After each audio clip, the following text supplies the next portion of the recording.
welcome to the podcast, everybody. Episode 434 of 4Player podcast. My name is Nick Henderson, joined by Brad Simons. Hello.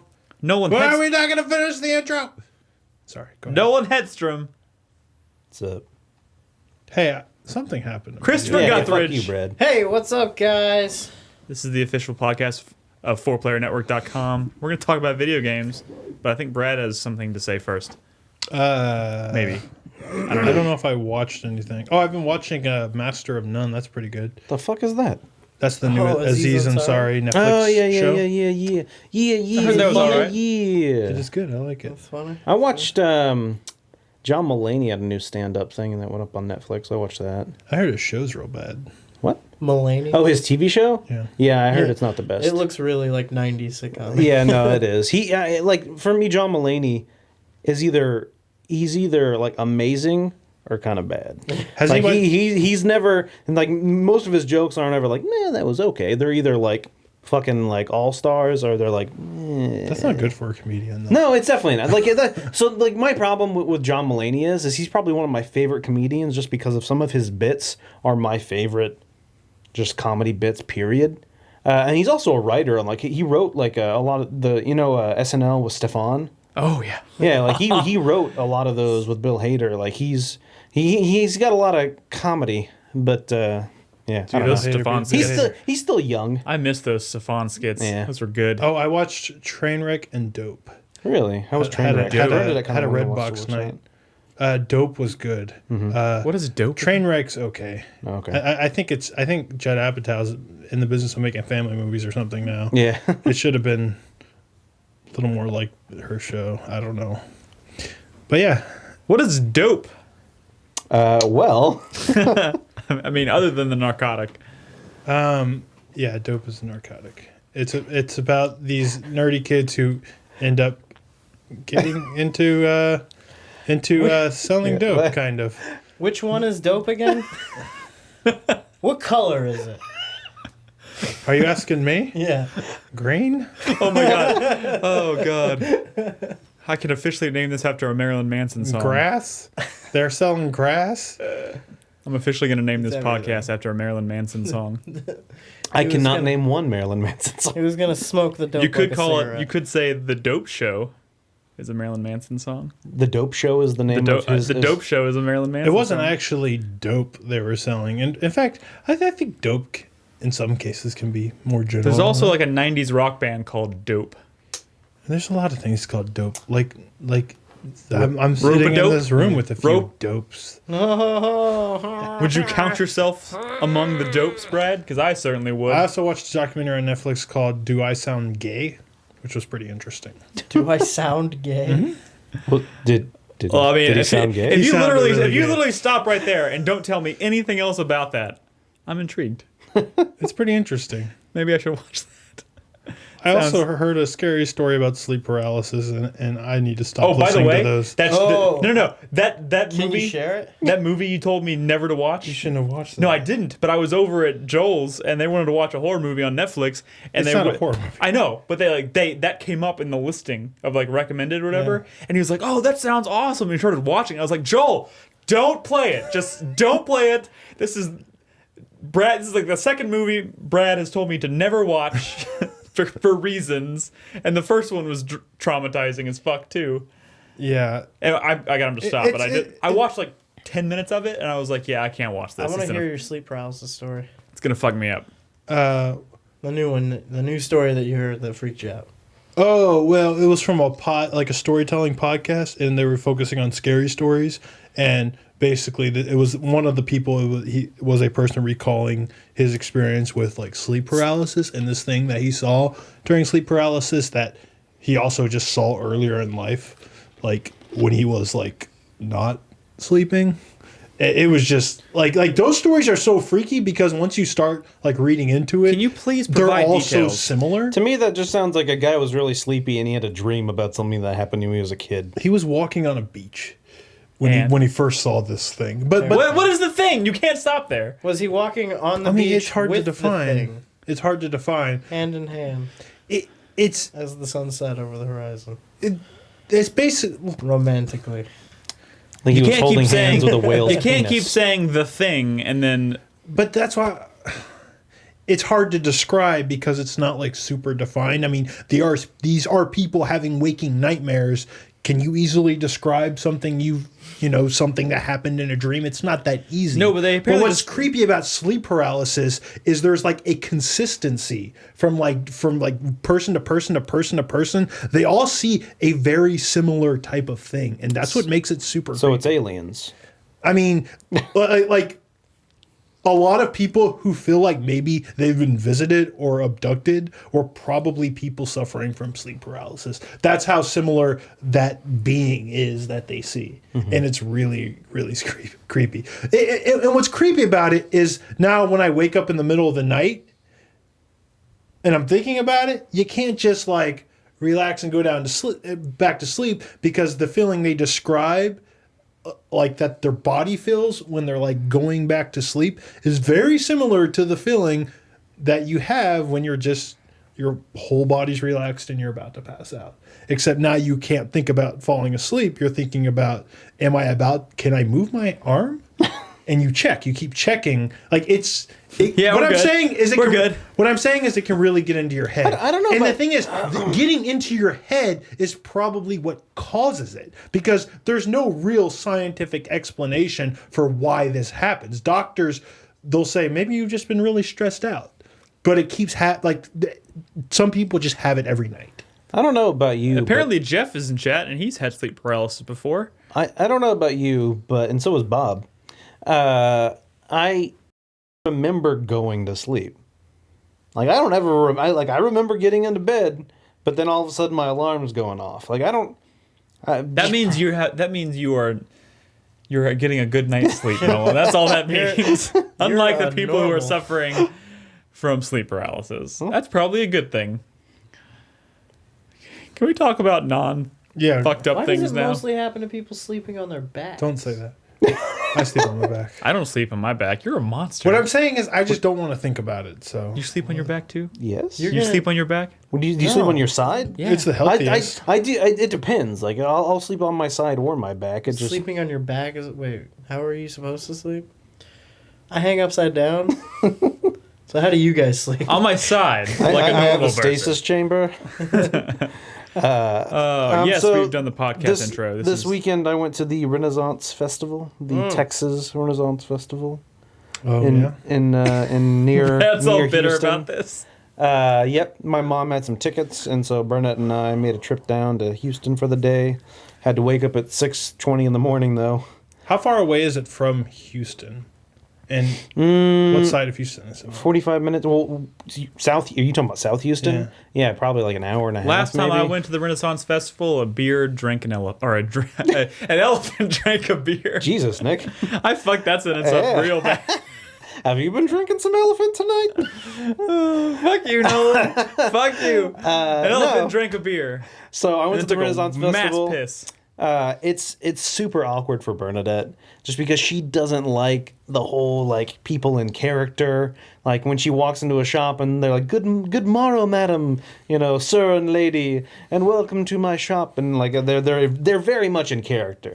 I'm fine with it. I'm a guy like wearing fucking blue jeans and a hat, walking around with a fucking like, I don't know, steak on a stick. And they're like, good morrow, sir. And I'm like, sup, bro? And like, I just kind of fucking roll with it. But she just gets super like... Just whatever you do, don't pull out your phone in front of one of those people. Dude, and like, dude, I was waiting. What is that device? I was waiting for like, I was there with my mom, and my mom had brought some of her friends. And so they were talking about something. And so we were waiting for one of them. And this guy walked up to me and he's like, can I give you something? And I was like, and Bernadette, she just walked away. She just walked She's away. like, oh, I'm not being and part of this. I was just standing there, and I was like, sure. And like he's like, can I give you something? I'm like, yeah. And so I hold out my hand, and he puts his hand on it, and he's like, it's my hand. Now, if you'd follow me into my shop. Oh my god. And I was like, oh You no, sneaky fucker. no, thank you, sir. So I have a, But it was a fun time. If you go, don't get the chicken waffle. I thought it was going to be like chicken wrapped in a waffle, It was literally just like, I guess maybe they made some waffle batter and dipped chicken in that. It was way overpriced. A waffle chicken? Yeah, they called it like chicken waffle. I don't know. Sounds like they got Chaffle. The pork on a stick, though, I will say, was not dry. I thought it was going to be dry. Pork is really easy to dry out. It was very tender and very worth the money for the size Pork of on a it. stick. Pork So on a also, stick. last time I went to the Renaissance Festival, Never get a turkey leg. So you know the guy that stands up never there worth with the stick? the guillotine and Oh, he yeah. like the execution or whatever, totally like yelled across the courtyard at my girlfriend at the time who was eating a chicken leg or like a turkey leg or whatever, and he was like, I'd like to nibble on that leg or something like that, like screamed at her, which was very awkward. And then I got a picture of me with the turkey leg. Do you remember the story about have I told that on the podcast before? Multiple times. Damn it. Well, It's all never right. mind. I'll skip it. Okay. I have a shirt though, so that's right. I was trying to find that shirt because I have a shirt. Did you? No, I think You should just make a new one. But instead of like a turkey No. leg, just have it be like a big dick. no. It was the greatest shirt ever. How did I fucking I, lose that? I don't think I've gotten a turkey leg at like a Renaissance Festival in a long time. Like Turkey legs just suck. they're never worth it. They're always dry. Like it's just the meat's You never don't like tender. dried meat? It just reminds you, like, while you're sitting there eating it, you're like, oh, that's why we put gravy on this at Thanksgiving, because this by itself You put sucks. gravy on your turkey?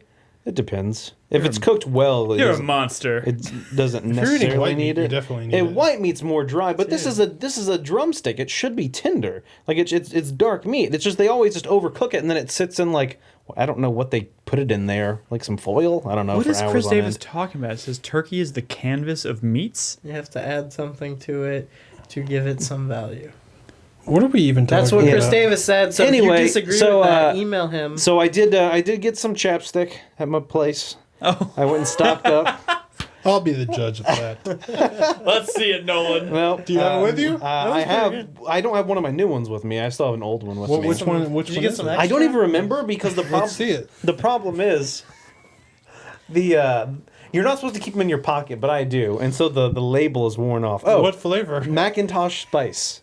Is it any good? It's okay. Look how Nolan's keeping it so close to his chest. Like, don't look at it, crispy. Macintosh spice sounds really You good. didn't Can lick I It is try- pretty good. Can I smell it? Can I just smell it? You put it in your mouth. I just want to smell it. I'm not going to put it on my lips. Can I just smell it? Can I just smell what it smells like? Just smell it with my nose. In fact, here, hands behind my head. Just go ahead and rub it under my nose. Kiss it.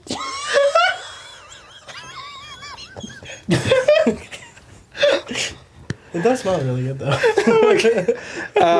And so, anyway, I actually ended up just getting creamsicle this time because that turned out to be my favorite one. And your old one just got trash. Yeah. So I just got a bunch of that. And the guy like goes on some big spiel. He's like, "Don't put it in your pocket because then it gets soft." And I'm like, "Well, I don't want to put like hard wax on my lips." And so anyway, What are you supposed to do with it? like not keep it in your pocket. You're supposed to keep it in your purse. Yeah, So pretty chapstick is not an on-demand commodity. Not- You're just not- supposed to have it in a certain location. Not that. This isn't chapstick. It's their fucking like beeswax shit. And because it's made, and God. they always try and fucking sell you the candles there. They have this giant goddamn candle that's like $2,000. And they're like, "Oh, but look at the burn time on the candle. Read it out loud for the shop, please." 12,000 hours. 12,000 hours. And he's like going off on some big spiel about how it lasts that long. How and I'm long like, is that? It's like a year and a half. Maybe? You know, it's Or- probably like just 800 about as days or long as something. we've wasted talking about things that aren't video game related during this podcast. But anyway, the one of the last things we did was see the jousting. And I haven't seen the jousting there since I was a kid, and I don't remember it at all. And so, like, how I don't know how they did it then, but how they do it now is like you sit in sections, and they're like, "Oh, this is you are with England," and so I was in the England section, and they're like, "We say for England," and you say to victory, and like everyone like has their own chants, and right next to us was Germany, and then on the other side was Spain, and on the far side was France. What? Does anyone try to start "We Will Rock You" in the stands? No one It's did. very, very period. No one appropriate. did, but yeah. You missed a great opportunity, Yeah, Nolan. they did. Yeah, and so each there's like a lady for each in case she kind of teaches you your sections thing, because every section has like a champion and they come out and they do their shit. And so when they came out to like music, and so like the Paris guy came out first, and there was like Billy Tell's Overture. Like the Billy Tell. I think it's William Tell. I always called him Billy Tell. Okay, Billy Tell. Like he's Yes, a fucking William redneck. Tell's Overture. You know, the that one. Oh, that one. Yeah, and I can't remember what the one for England was. I can't remember. But when the guy for it wasn't God Save the Queen. When the guy for Germany came out, I was like, this song is really familiar because they had like a band there, like trumpets and like all the stuff. They were like live music, and I was like, John what is Cena's this song? Was it really? Oh no! It was. Like he came out to fucking John Cena's music. Holy shit. It was pretty fucking hilarious. I was like, damn, I'm not in that section. And our name is John Cena. His name wasn't John Cena, unfortunately. I wish it would have been. It was like Olaf or something. I can tell, right? So, Brad, you're going to the Renaissance Festival soon, right? I'm going this weekend. He's gonna go. I to didn't the know gy- fucking Nolan was gonna go and already have a fucking story about the Renaissance Festival. This is gonna be my story next week on the fucking podcast. I'm gonna make sure to have a better Brad's time gonna- than you, Nolan. Brad's gonna I'm be gonna at- get like a bunch of chapsticks, and I'm gonna fucking Brad's gonna be let at the all my joust. friends steal it from me. Brad's gonna be at the joust next week, and they're gonna play the John Cena theme. He's just sitting there, just like, oh, this Get could have up been and my leave. story, but Nolan had to steal I'm it. gonna start "We Will Rock You." Do it, yeah. That'd be cool. They'll probably throw me out. And so like I like at first I'm like, oh, they're not jousting. So they had like people holding rings, and they would run up and try and spear Yeah. the ring. And I was like, yeah, it's cool and all. And so I was counting England's, and I was like, all right, he got like seven rings. I don't even think he missed one. Some of the other things missed one, and then they count them all, and like the guy that was counting was like, England has 4, and I was like, what the fuck is this shit? No, he doesn't. Like I was like yelling. I was like, that guy doesn't have 6. Like he like dropped 3 of them. And it was politics. complete horseshit. You call bullshit? Yeah, And I you was were yelling. the only one who cared. Because the royalty had to win. Yeah. People are like, why is this? And guy so care after much? they did all the rings, then they actually started jousting, and I thought it was gonna be like fun, but they were actually hitting each other with they weren't actual Lances. lances. They were just long sticks. They didn't like couch it or anything. They were just holding it, but they were hitting each other in their shields. You can see their shields like denting and stuff. And England, he entered his lance on. It went through someone's neck. No, it didn't. It just kind of exploded. But the funny thing was, England actually did win the joust overall, so we won, which was Of awesome. course, because Nolan was in the. Yeah, it was. And the funny thing was the symbol they had for huzzah. You're supposed to chant huzzah. This was the symbol for huzzah. And I was like, yeah, huzzah, because it's like. Did they have a Longhorns. melee? No, just the joust. But the funny thing was every time like the person would get seriously hit with the thing, they'd be like, ah, and they'd like fall off their horse. But it was so like they would ride for another 10 feet and then kind of. And then like jump off like as if they were Safely. injured. Yeah, Safely It was jump pretty off funny their to horse. watch. But it was fun. I enjoyed it. Well, maybe we'll have more tales from the Renaissance Festival next week. Yeah. Brad's gonna be so bitter. I'm also Anyways, gonna go see some Christmas lights. I'll tell you about those. in November. Yeah. He just wants to do it before everyone else. So Right. he can have the story Wants to first. get it in early. Well, all right. I think it's about time we moved on because we have some big games to talk about today. We're gonna talk about Fallout, and we're gonna talk about Rise of the Tomb Raider. Those are kind of the 2 big ones. But let's start with Fallout, shall we? We've all been playing it. I played Man. a little bit of it. What'd you say, Brad? Fallout Nothing. 4. Fallout 4. Oh, we could start with something small. No, let's start with Fallout 4 because the overlay is already up there, Brad. You can't Can't go back now. you can't go back. There's no Point of no turning return. back. How you all liking Fallout? It's pretty good, man. I like it. I mean, it's All Fallout. right, let's move on. Let's go. It's pretty good, man. It's got problems. Well, it's Dude, they all have you know what? problems. They all have problems. This is. What? You know what? No. I'm What? not gonna ask this question. Ask it. I dare you. I double dog dare you. Why does Bethesda get the free pass on They don't. glitches? They on don't. glitches because no one fucking makes an open world that. I mean, they don't like. Oh, that's a glitch. We don't fix those. Keep programming. Oh my god! So I mean, that's not how I was at work today, and my girlfriend was just sending me just gifs after gifs after gifs of Well, just. it's the problem is you Fu- make such a giant they're world that's so free to do with all this stuff. It can't be perfect. It would take them like a decade to make the game, and then it would still have glitches. They've got in it. pretty There's legendary- tens Son of of a thousands of bitch. items that you move from one spot to the next. You displace. Like, so much information is in this world. It's also like, shit's happening in the world. People are moving. Quests Shit are moving goes on along. without you I will being say Shit goes that. on, like, lots of things taking up RAM. which is why each save file's 10 megabytes. yeah. What I Which will is say crazy. is that I have, while I've only played it for about 10 hours so far. The only glitch that I've experienced, like noticeable glitch that I've experienced so far, is there was one dialogue scene where one of the characters' We talking to dialogue. Preston? No, it was Seems just, to I have think it was my Preston. character. Dude, Preston sucks. It was Like his dialogue Gets is, stuck is like a lot. shit. Yeah. No, I just mean no, the no. actor. Oh, no, that's what I said is- that yeah, last yeah. week, too. Preston's No, not the best I voice was actor. like, I thought you were being really judgmental, and then like No, he I talked sucks. to him He for a while, I was sucks, like, yeah. oh my god, it's bad, I was right? like, this guy's so bad. Why would they make like a character you talk to He's so so much? bad. Yeah. He's so bad. Okay, You were okay. saying the dialogue got It's stuck. another. Okay, do I just not hear what y'all are talking about? Because You might not he's have had not the like conversation stand out, yet. but he's not like egregious. He's not He's like bad, Resident though. Evil 1. It's I bad. think it's just the fact that there are like random settlers in the world that have like 2 lines of dialogue that I think were voiced better than his. Yeah. You know what I'm saying? He's a character that has at least several hundred lines of dialogue, and it's all meh. You know what I'm saying? Well, it's probably because they needed him to record so much. They probably didn't pay the most expensive actor to do it. Well, I mean, generally in For a game that in previous Fallout games, the voicing usually has been pretty good, and it was kind of expected in this one that since it's more cinematic approach and it's no longer zoom in and everything is voiced, that it would be better. And I would say for a lot of it is better. I've had some pretty good conversations. I've had some Yeah. delightful You conversations. know what I like about this game? I just Is don't that like Preston. The voice, like the fact that your character is voiced, and he's actually voiced pretty well. I and think.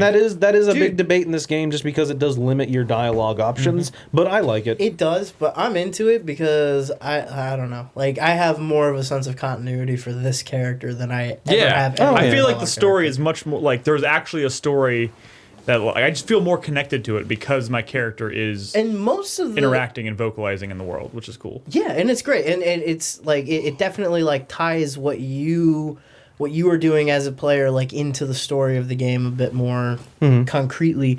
Although And I'll like tell you you were this, he saying, got over his wife. his wife died. His Like, spouse, his wife's their death at spouse. the beginning of this game, which is not But really a he spoiler. It doesn't- happens in the first like 10 minutes of he the game. doesn't know how long ago that was. She doesn't either. That could have been a while. You know? Sure. Well, I That mean, could've but been- like for him, it could have been another 20 years. sure, and but he's for him just it was like, mere moments. yeah, and he's just like, She.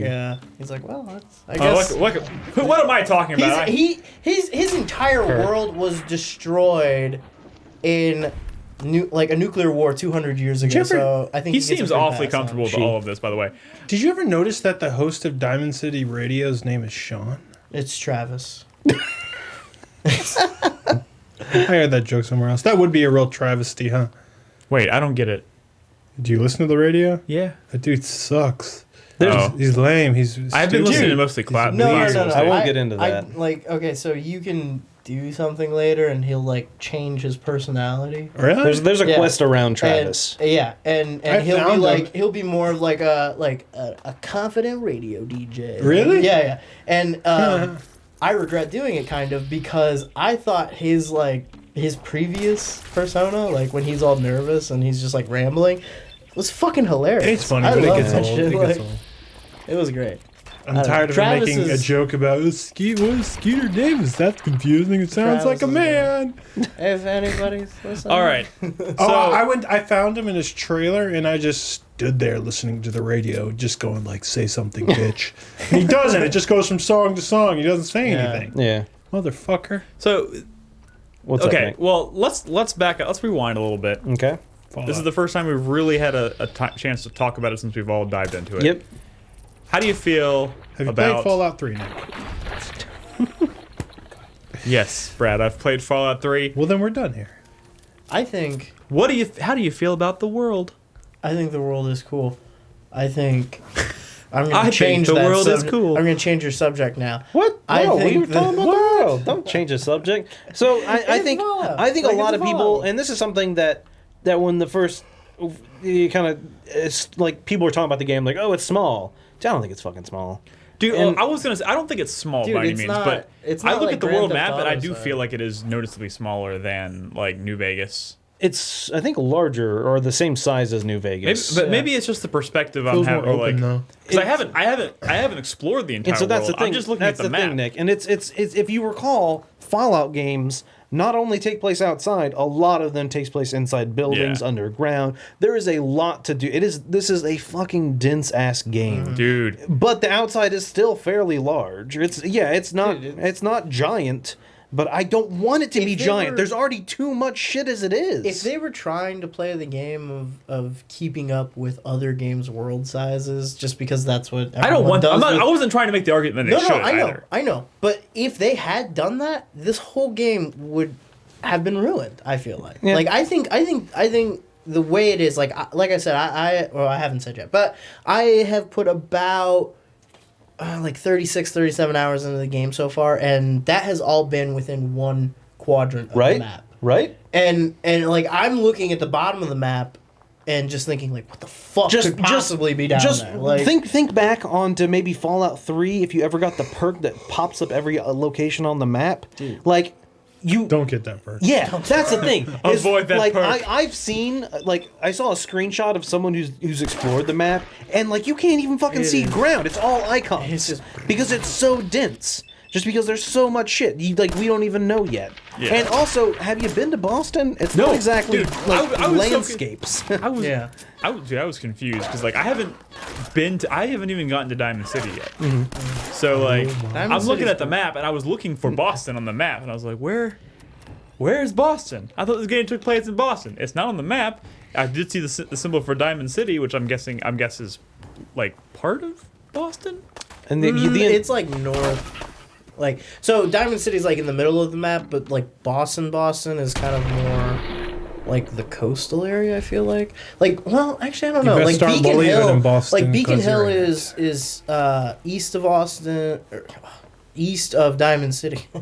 East of Diamond City, and then there's a lot of Jesus, Jack. I don't know. The farther south you go, the more like built up I feel like it gets. You want to know how I feel about the But I haven't world been all the way. of Fallout, or Fallout in general? Is kind of how I feel about it. Again, we're going to talk about later. Where this is a very exciting game when you're kind of like in it. When you're like, oh, I got to get this thing and got to get this thing, and ooh, what's that over there? What's that over there? But that is like a high when you're exploring and you see that fucking broken down freeway for the first time, and you're like, oh my god, I can go up there. Like that is a very different feeling than third floor digging through fucking garbage in like a supermarket, There are like really high highs in Fallout, and then there's like times where it's just kind of boring. And I think that's maybe part of the Wasteland experience. I mean, I think it is. I mean, it's you're in this wasteland. It's post-apocalyptic. Yeah, it's not going to be all. It's either insane shit's going on or nothing's going on. I feel like it's handled much better in this game though because I think they made some really smart decisions, streamlined like interfaces, and like looking for the fact that you don't have to pause and go into a menu. I'm still I having just to do this shit that Nolan was talking about last week. I'm where I still pull having out to- my Yeah, Pip-Boy all it the takes a time. while before you get I'm used still to it. doing that. I'm still doing that, but that doesn't. But Fucking It took me like maybe 20 hours to get used to it, and every once in a while I still do it. Like maybe once every like hour or two, I'll accidentally like pull up my Pip-Boy. Yeah, in game it's just I think the actual Pip-Boy interface is bad. I think there it's kind of weird they've never changed that. Yeah, so it's because it's become part of the fucking lore yeah, now. it's part of the lore, and it did need an upgrade, and it has needed an upgrade. And the problem is, now that there's all this shit that you're really picking up, it definitely needs an upgrade. And I'm sure on PC it will be modded. It needs more sorting abilities. You need to be able to sort items by what they can be broken down into. There's just it's very limited. Dude, first of all, how you can and the interface works. How do you break items down? You do it at a workbench. I have to go to a workbench to do that. Yeah. Or if you're just automatically if you're use crafting them? something, it will automatically use yeah, that. you don't need to break it down. You Just need to dump all actually- the shit into the workbench. Yeah, just every time you go to a workbench, store all stuff. But I will say, pre-war money is included in junk, and it has What does no that break down has into? no weight cloth. Ooh. So you can sell that for something, or you can break it down into cloth. Just letting you know now. I have not sold or like purchased anything in this game. I've sold very little. I've purchased ammo, Dude. and maybe a couple of stim packs. Nothing's worth I'm anything. fucking trader crazy. Like, Nothing's I've been worth buying- anything. Dude, Or you have a high charisma? I have really high charisma. Maybe I mean, ammo's worth a lot. You know, who sells a ammo? lot of people, like almost every vendor has ammo. I No, sell I- ammo I'm for saying any gun that I The don't only, have. I the don't only sell ammo it. I would ever sell is like No, I'm talking about buying, not like selling. mini nukes or something. But yeah, like yeah. Like if you're using energy based weapons, like you have to go to vendors a lot. Really, I have over 1,000 energy Is that what you ammos. do? You use the fusion cells for that, fusion cells. Yes, dude? Just go to the jet. What is it called? arc something. Arc systems. Yeah, that's where I got a lot. Dude, Have you done the arc system works, once? Yeah. What You've is done arc that one? system? Fighting, I like, have not been synths there. and Yeah, that's where I got. I've a not shit been ton of there. them. Yeah. It's a quest. I have not even seen a synth Yeah, yet. Brad's not Or that far in have the game. I? Yeah, that's the thing, and that's something. So I almost want to just like save my game and kill people to find out if they're a synth, because I don't know who's a fucking synth. Wait, there are people in the game that could be. All right, let's synths? stop talking about this. Yeah, Yeah, let's stop it's weird. talking about it. All right, I will say this: the first quest that I did, like non-main story quest, I was like, "Oh, there's a person who wants to give me a quest." Woo! It was the guy in the rock quarry. Yeah, Yeah. I did that one. I did his. You know, he asked me to go down in the water and find it. Yeah. Did that. Came back up, and I was talking to him. Uh-huh. And one of those little crab dudes, Mirelurker? Mirelurkers came Mirelurk? walking up behind him, and I was like, "Oh shit!" Pulled out my gun, shot him right in the face before I ever finished the that mission. sucks. Killed him instantly. I think it's okay. That I was mean, my he first starts the experience. That was my first quest experience. Nice. Did you kill the Mirelurk? Yeah, it was a pain in the dick. Well, then No, they- yeah, you gotta aim for the face. Nick. I will. Yeah, I will say Anything this. else does, like, the no combat damage. in this game, like because the VAT system doesn't freeze everything, and also because they apparently made all the enemies like super fast and agile. Like the game feels like it has a noticeable like difficulty. Oh, it's much more It's- intense. it's- It is. You know what else too? I was gonna say earlier.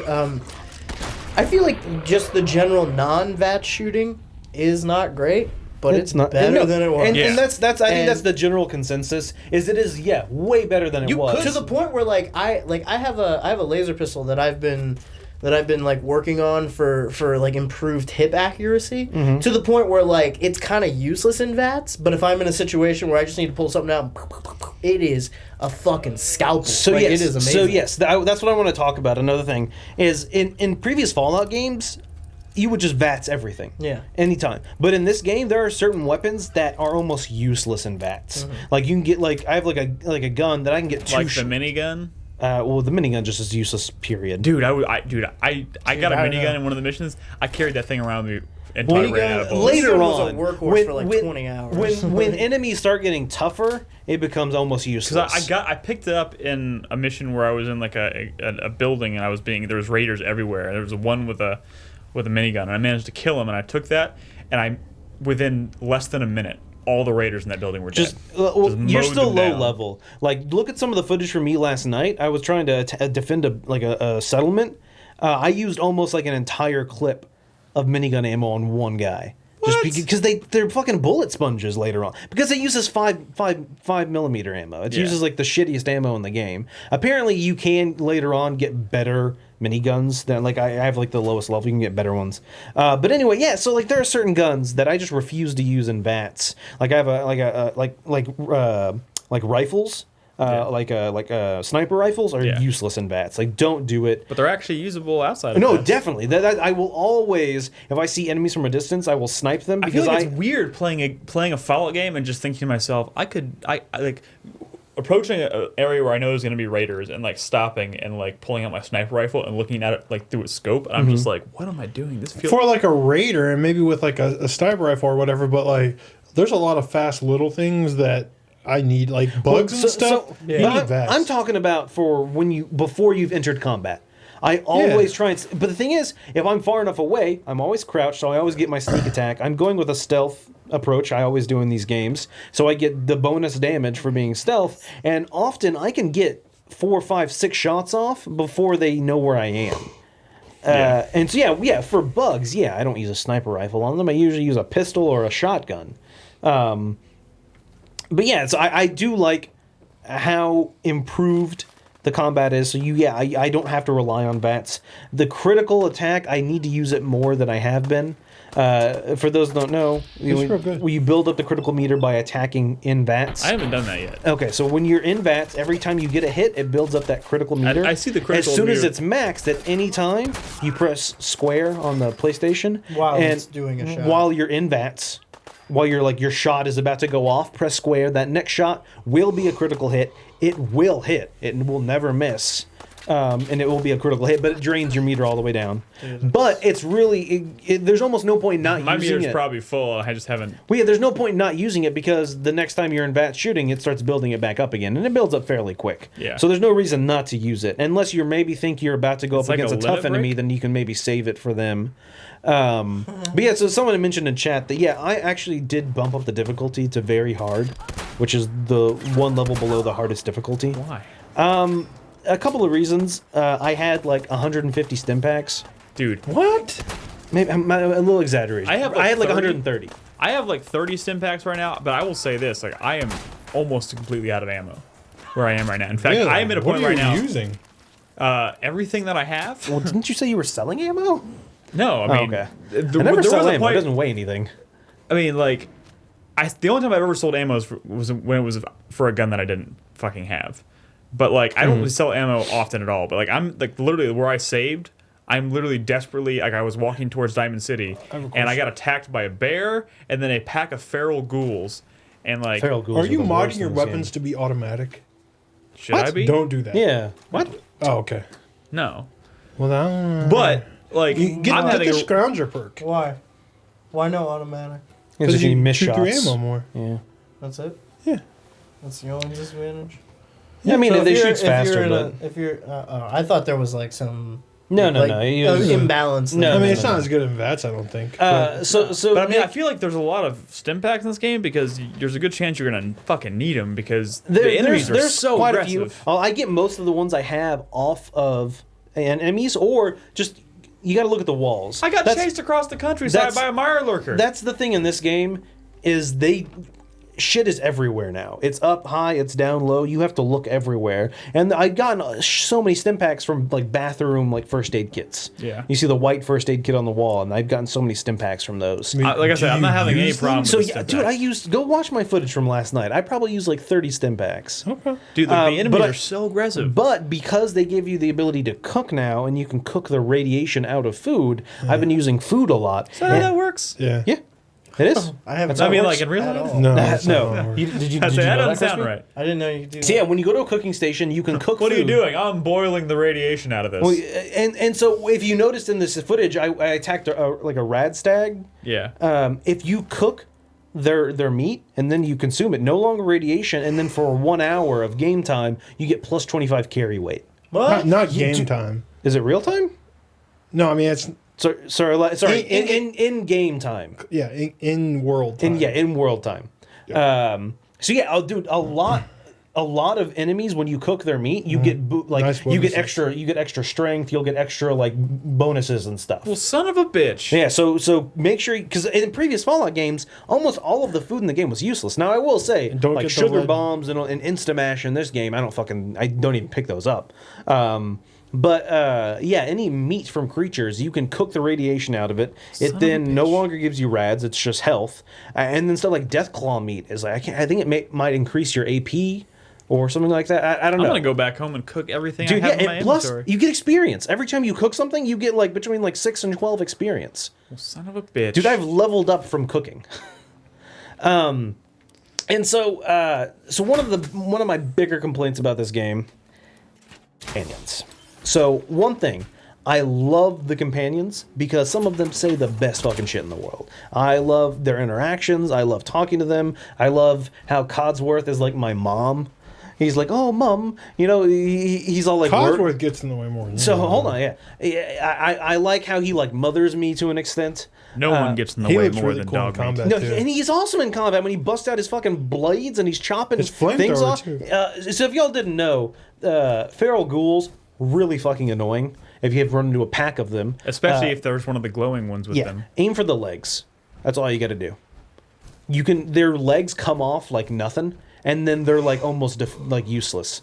They'll just be crawling on the ground like, meh, and they can't attack you. All right, maybe I'll start doing Dude, that. aim for the legs. But so the biggest problem with companions is they get in the way so goddamn much. Dog meat needs to just leave. Dog meat is one of the least problematic. Yeah, Nick, they get worse. If you get Great. Codsworth, he's just like, you 'Cause can't he's so even target big. things because he's... Dude, he'll walk in, like, you'll be in VATS, and you'll queue up a bunch of shots, and then middle of VATS shooting, he just slowly goes in front of it, and you just start shooting him. Yeah. Like, it's really frustrating. And I talked about it with, I'm sorry, I can't remember. Cogsworth. Some of our patrons, it might have been, I don't remember who it was. I'm sorry, I can't remember. But we were talking about the game, and this game would be so much better. All they need to do is have you have the ability to tell your companion, stay behind me. Just don't walk in front of me. Yeah. And that would just be a fucking game changer. The other thing is companions, I'm stealthy. And companions fucking aren't.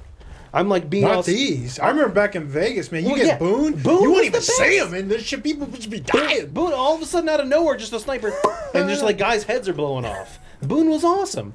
And so in this, it's like I'm being like really stealthy, and then Nick's all like, yeah, there's a guy named Nick, and he can get kind of annoying, and like I'm like stealthy, and he just kind of runs up, and he's like, what's going on over here? And everyone fucking gets alerted and starts shooting at him, and then they find me. Can you choose to play without companions? Yeah, Yes, you there's can, even you a can. good perk. Wait, really? Like they'll like if you're stealthing, the So- enemies can detect companions.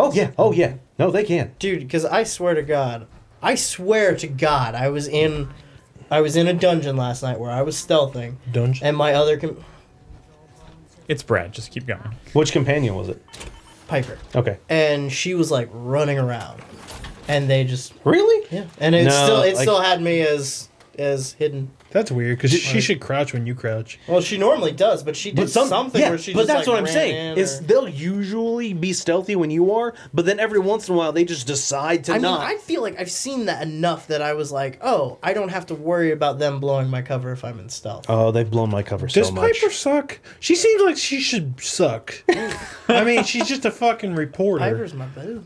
But she's just a fucking reporter. I don't know who any of these people are. Yeah. but Even when she's she a starts killing reporter. things, she's like, huh, well, maybe I should, that's amazing. I can kill things. It's just, it's That's weird. right, story. I do like them because they're pack mules.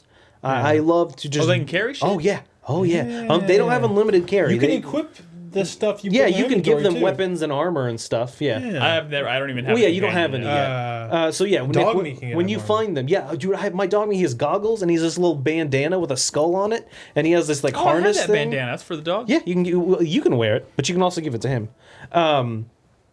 But yeah, so I like that they're pack mules. I like that they have good interactions, but I really think you need to have more options for telling them what to do. Having them like I said, stay behind me. Don't attack until I attack. One issue, and I ran into it on the stream last night, was I was like, hey, brah, I want to be stealthy right now. You stay right here. He listened. He didn't move anywhere.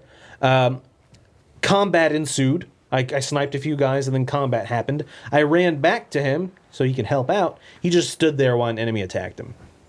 He just stood there and this dog creature was just biting him. Until I went up to him and I said, follow. And then he was like, and pulled out his gun and started shooting. A lot of interface bullshit, too. Like, sometimes it's such a chore just to get to trade with my person. I'm like, go here, go there, what? Trade, huh?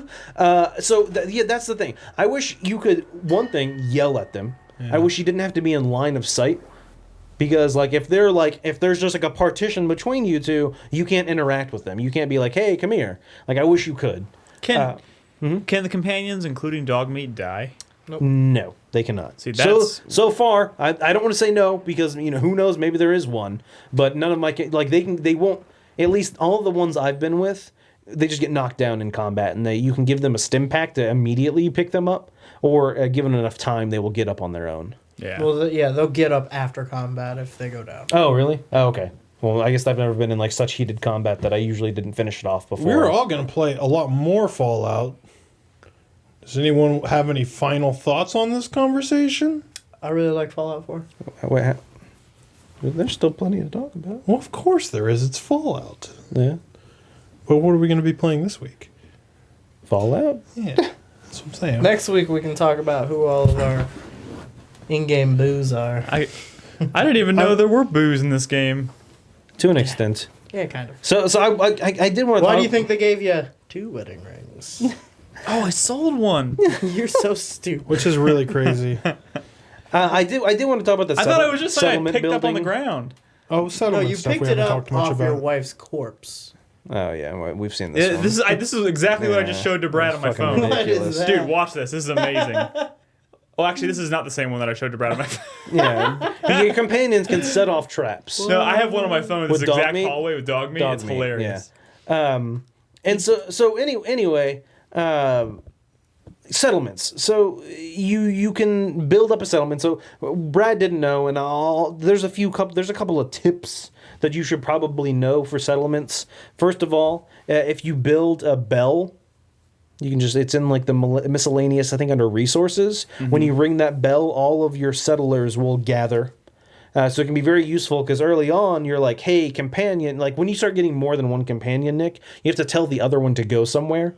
And so you'll tell Get them, out of my sight. You'll tell them to go there, but then when you go there, it might be hard to find them. Yeah. And so being able to tell them, hey, or ring that bell and they all gather, it's easier to find Guys, them. can we pause for a second? I'm really worried about this wedding ring thing. I mean, None just of us, get the bad none of ending. us What are you know if it worried means about? anything. None of us know if it means Is there a way to anything. get a wedding ring? I guess you're just gonna. Can I have just to, go? Can I go back to the person I sold it to and I buy guess it you're from just them? gonna have to Maybe pay. if not enough time's passed, but You're just gonna have to play the game for 80 hours and see if there are any consequences. I was like, I have 2 wedding rings. Why would I ever need another? Oh, Nick's in an episode of Mad About You. so yeah, settlements. You build them up. The way you get more people is by building the radio receiver things, and it kind of sets off an alert and brings more Yeah, because people you can actually in. hear the radio announcer talking about there's a new settlement over in If Sanctuary. you build that radio tower, there's a radio station that shows up that is your broadcast. Oh, that's cool. Do they have music? Do you choose the songs? I don't think. I don't think so. How come the fucking Wander the song never plays on the radio? Yeah, that's a good You know, question. How Does come it? they use hat? It never does. Dude, I hear all the. It never. Wait, does. what song? Wanderer? The one. I'm the kind of guy. Yeah, I've heard that song once.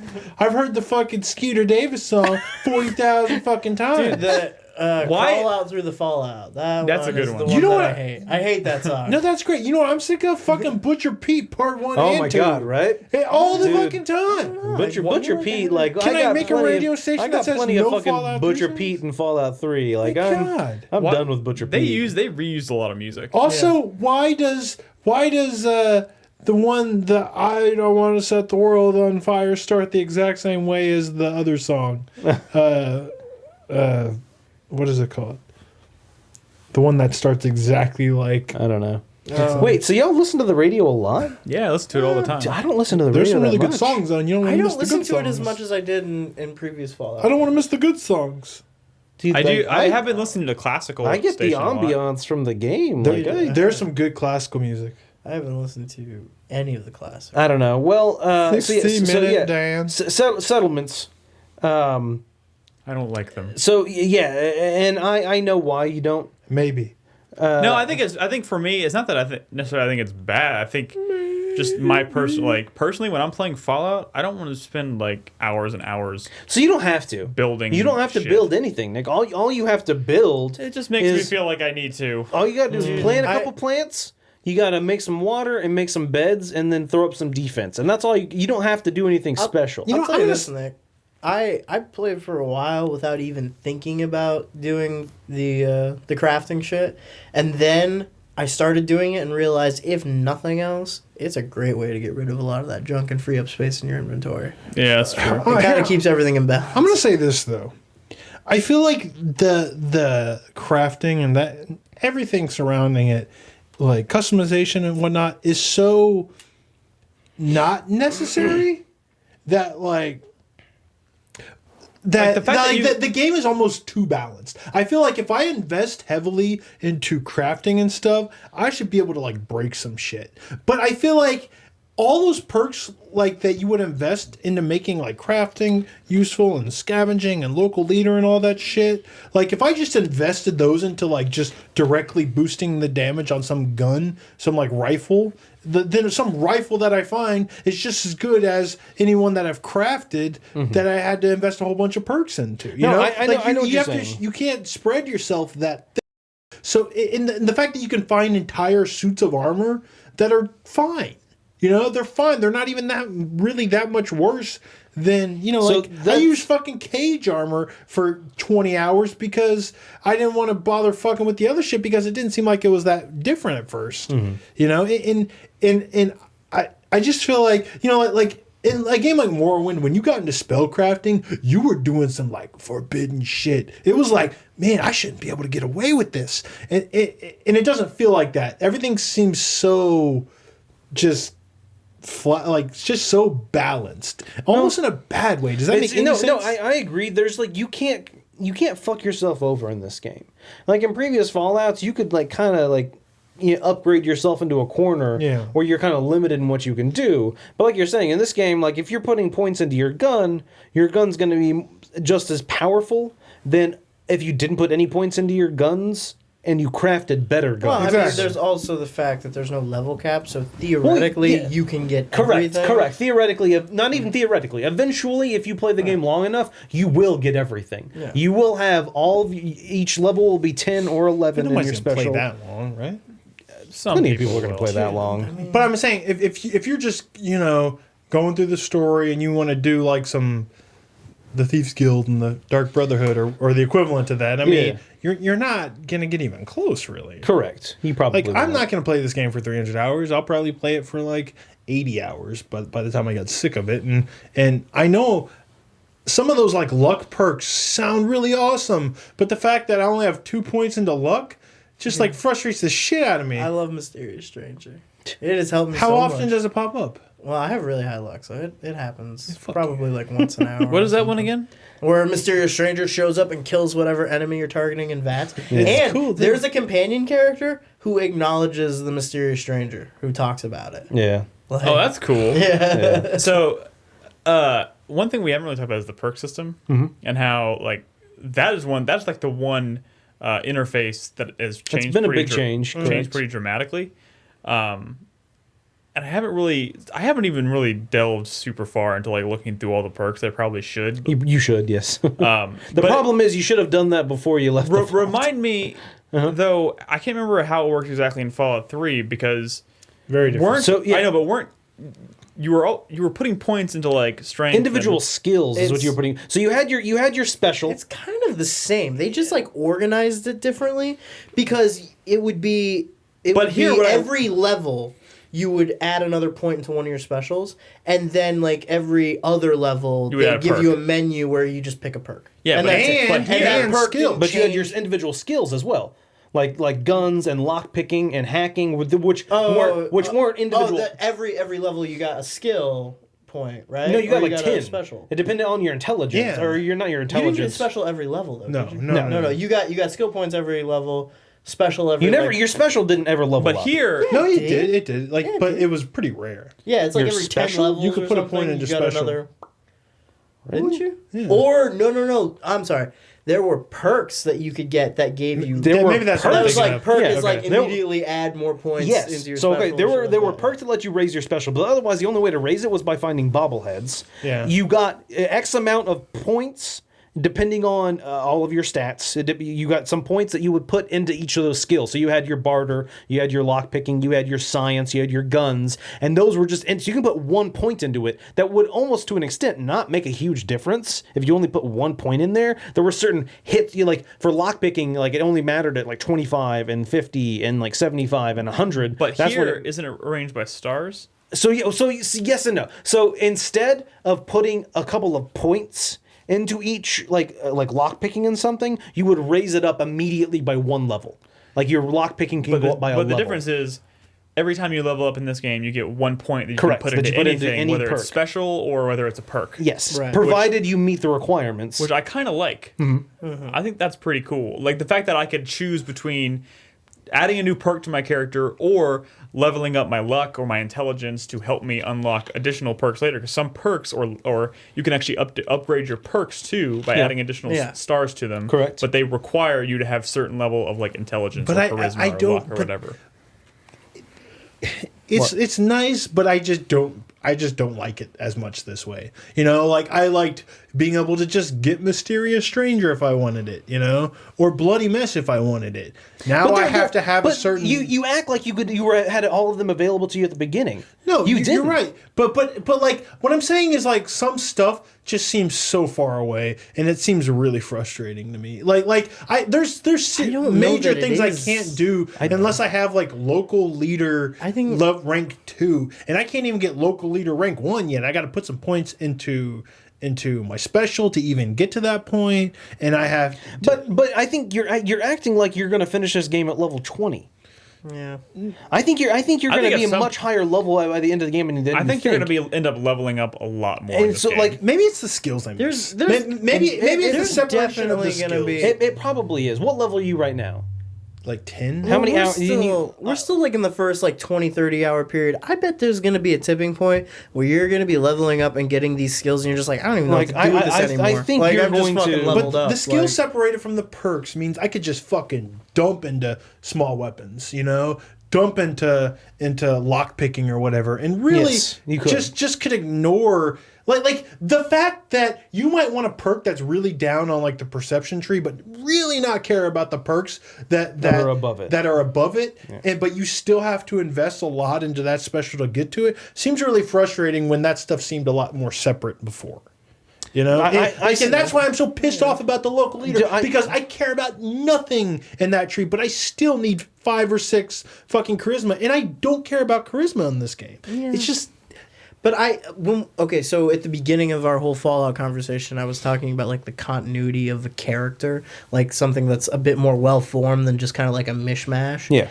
This kind of plays into that because I feel like now like that does kind of help focus your character. So for instance, my character's got a lot of charisma and a lot of luck and a lot of science. So all of my stuff that I'm investing in on that tree are like in those areas. And that kind of makes him feel more like a character. Like he has strengths, he has weaknesses. It's not like this dude who is really good with small arms and really good at explosives and really good with medicine, and for whatever reason he has this Mysterious Stranger stat, or whatever reason he has really good lockpicking skills just because I need that for the utility of the game. You know, like I kind of like. I think that between the two, this system is better.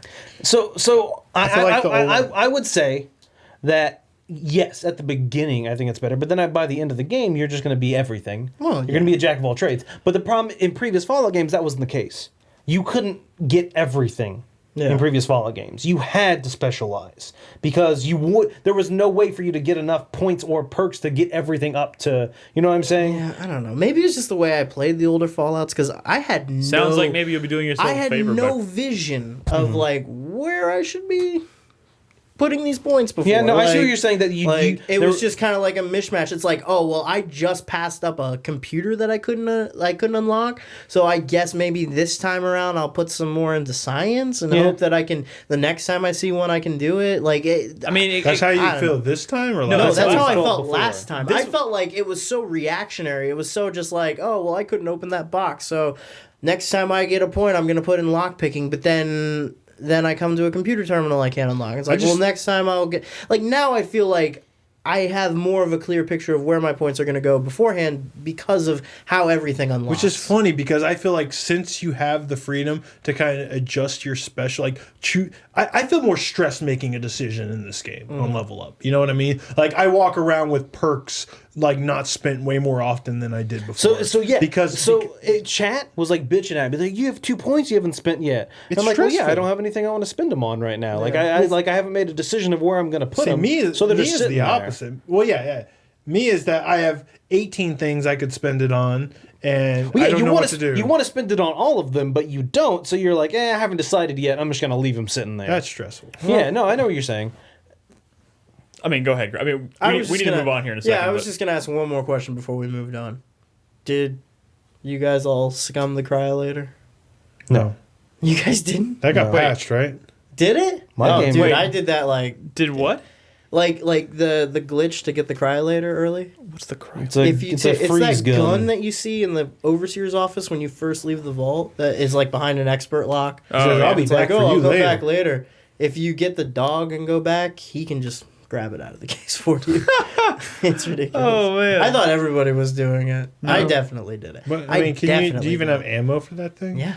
He gives you 200 ammo right off the bat for it. Do you And find a it- lot of ammo for it though? No, not really. You can, like, I'm at a point now where I can buy it. But, like, early game shit is so easy with that cryolator. It's ridiculous. Well, that sounds cool. A couple of things I still wanted to talk about, just real quick, because I kept trying to say stuff and people kept interrupting me because everyone has opinions. Well, we've been, This is a podcast. I realize. No, so companions. One thing that gets frustrating with them is they either like or dislike shit. And it can be kind of frustrating that, like, I maybe steal something to survive, and Piper didn't like that. it's kind of BioWare. Yeah, no, it is a little bit, but it can be frustrating. And what kind of builds onto that is if you steal power armor, like you find a raider in power armor and you sneak up on him and you like either pickpocket the core out of it or you shoot the core and it goes out and you steal that armor, that is forever stolen.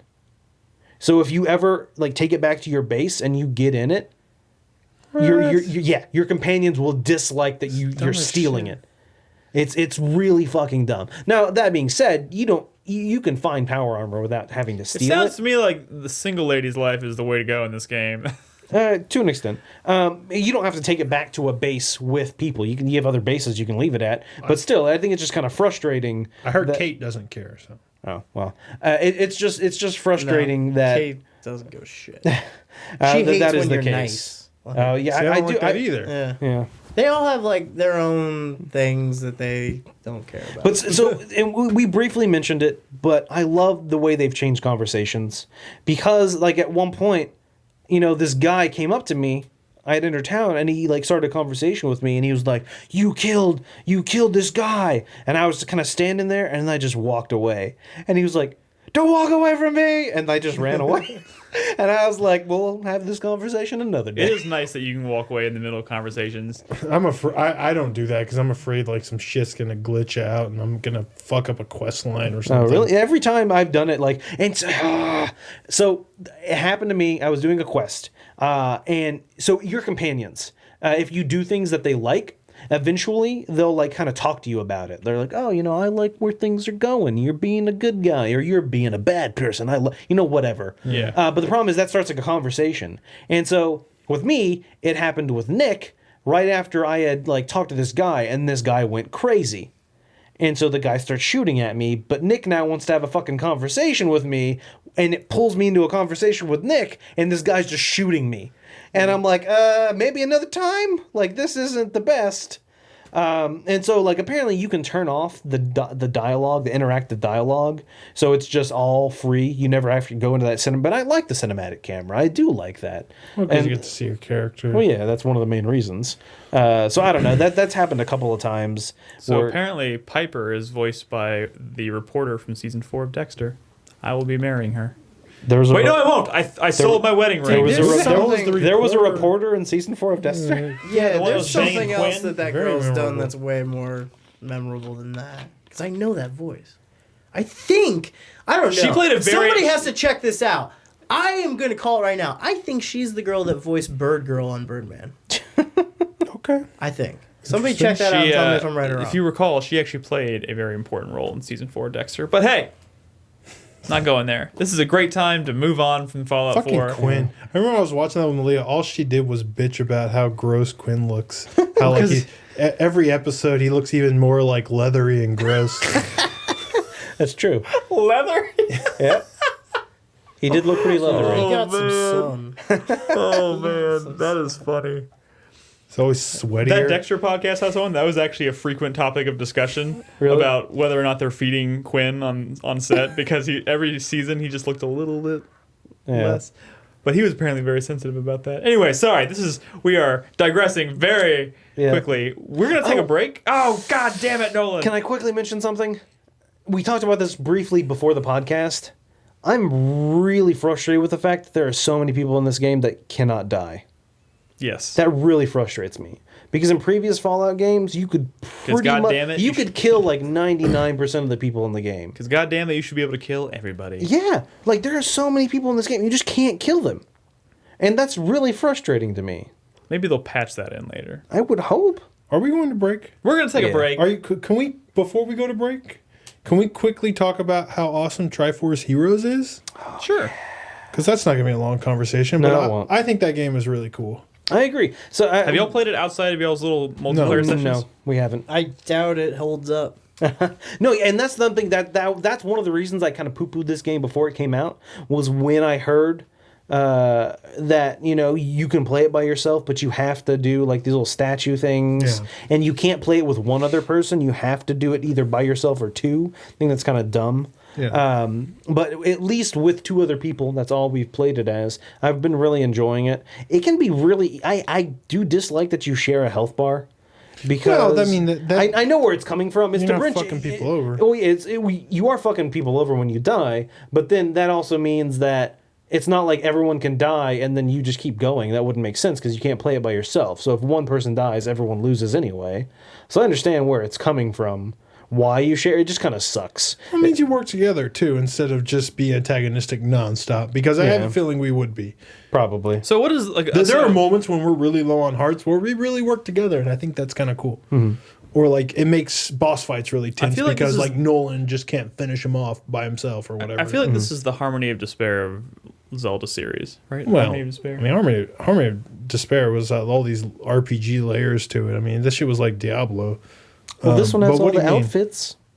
I mean, it's just it's weird because it's like it's taking this concept of like dungeon and puzzle solving from Zelda and incorporating two other players into it and making it a complete cooperative experience. Sure, but I mean, this is not the first time they've done that. This is like the third time they've done that. Yeah. You know, but I do think that the one its core is A Link Between Worlds, and that's just a really good. Yep. That game just plays great. Yep. And this is that. The other thing is, I think that that the totem stuff is actually really cool, and it can make certain fights, especially boss fights, really tense, having to coordinate. And you know, when we first were fighting like this one boss, we just were eating shit. But once we sort of got it down, like what we needed to do, I feel like when we were that well-oiled machine as best we could be, that was actually really satisfying. We're like, oh, I need to be on bottom. Okay, now I need to be on top. And you know, it just reminded me of, you know, good Zelda boss fights where they're always pretty good, but now they're cool and creative in like a different way. And you know, you see that, you know, the totem mechanic needed in all these boss fights, but they still kind of feel different and fun in their own way. And you know, I was watching some video, and you know that one we were fighting when we were trying to throw the bomb in. Yeah. Like we could have totally had the second person Jump the on totem top and start throw use the top person, and he could have just slashed the eye. Yeah. Which is really cool. Yeah, and so that is cool that there's So there's multiple... not like one set way to kill. Correct, a boss. there can be multiple ways. And it also depends on the world and level you're in. So every time you go to a new world, you have different items. Like there's 3 items that you each pick up. Mm-hmm. Sometimes they're all the same, sometimes one...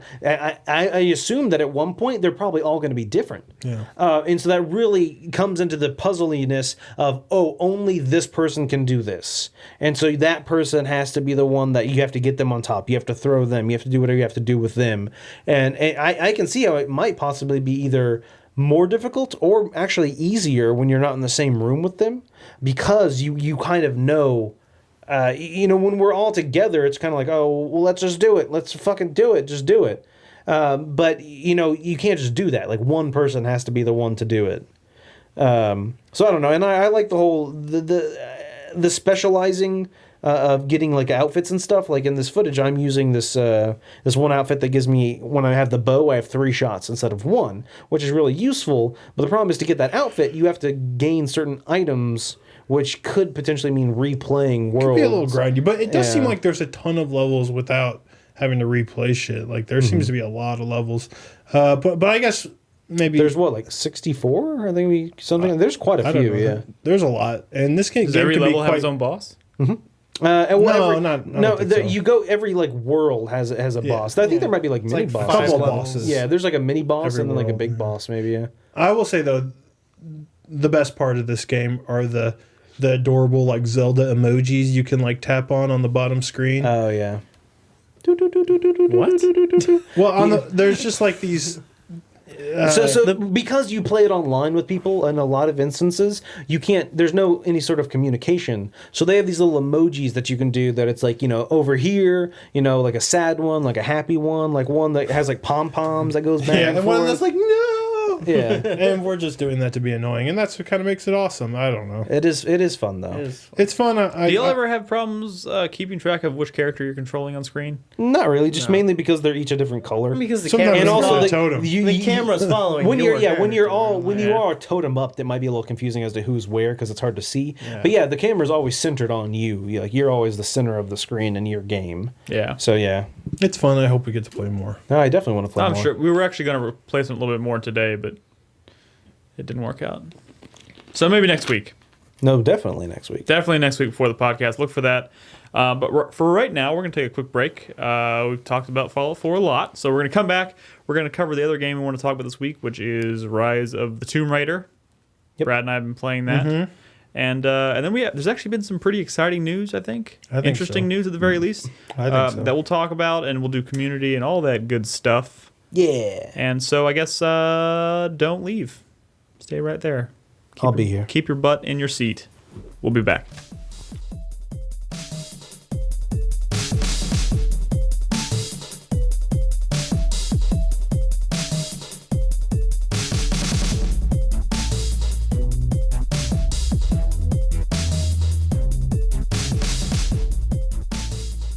Do you want to hear the most annoying sound in the world? Yes, Brad. I'm waiting for Crispy to talk. Yeah, that's what I was gonna say. Yeah, yeah. Fuck that guy. Oh, I wasn't recording that. Cool. I'm gonna make that the smooth transition back into the podcast. Welcome back, everybody. We were talking about things during the break, like Star Wars. Who's excited for Star Wars? I'm excited. I'm pretty excited. I finally got around to buying tickets. I just like. Why does Chewie look younger and fluffier? You know what I don't get? And How old is he? you know what I don't get? Like 330. Don't or get me something? wrong. I understand why they want to use Peter Mayhew. Mm-hmm. Because they're bringing everybody else back. Mm-hmm. But the guy can barely walk right now. Like, Yep.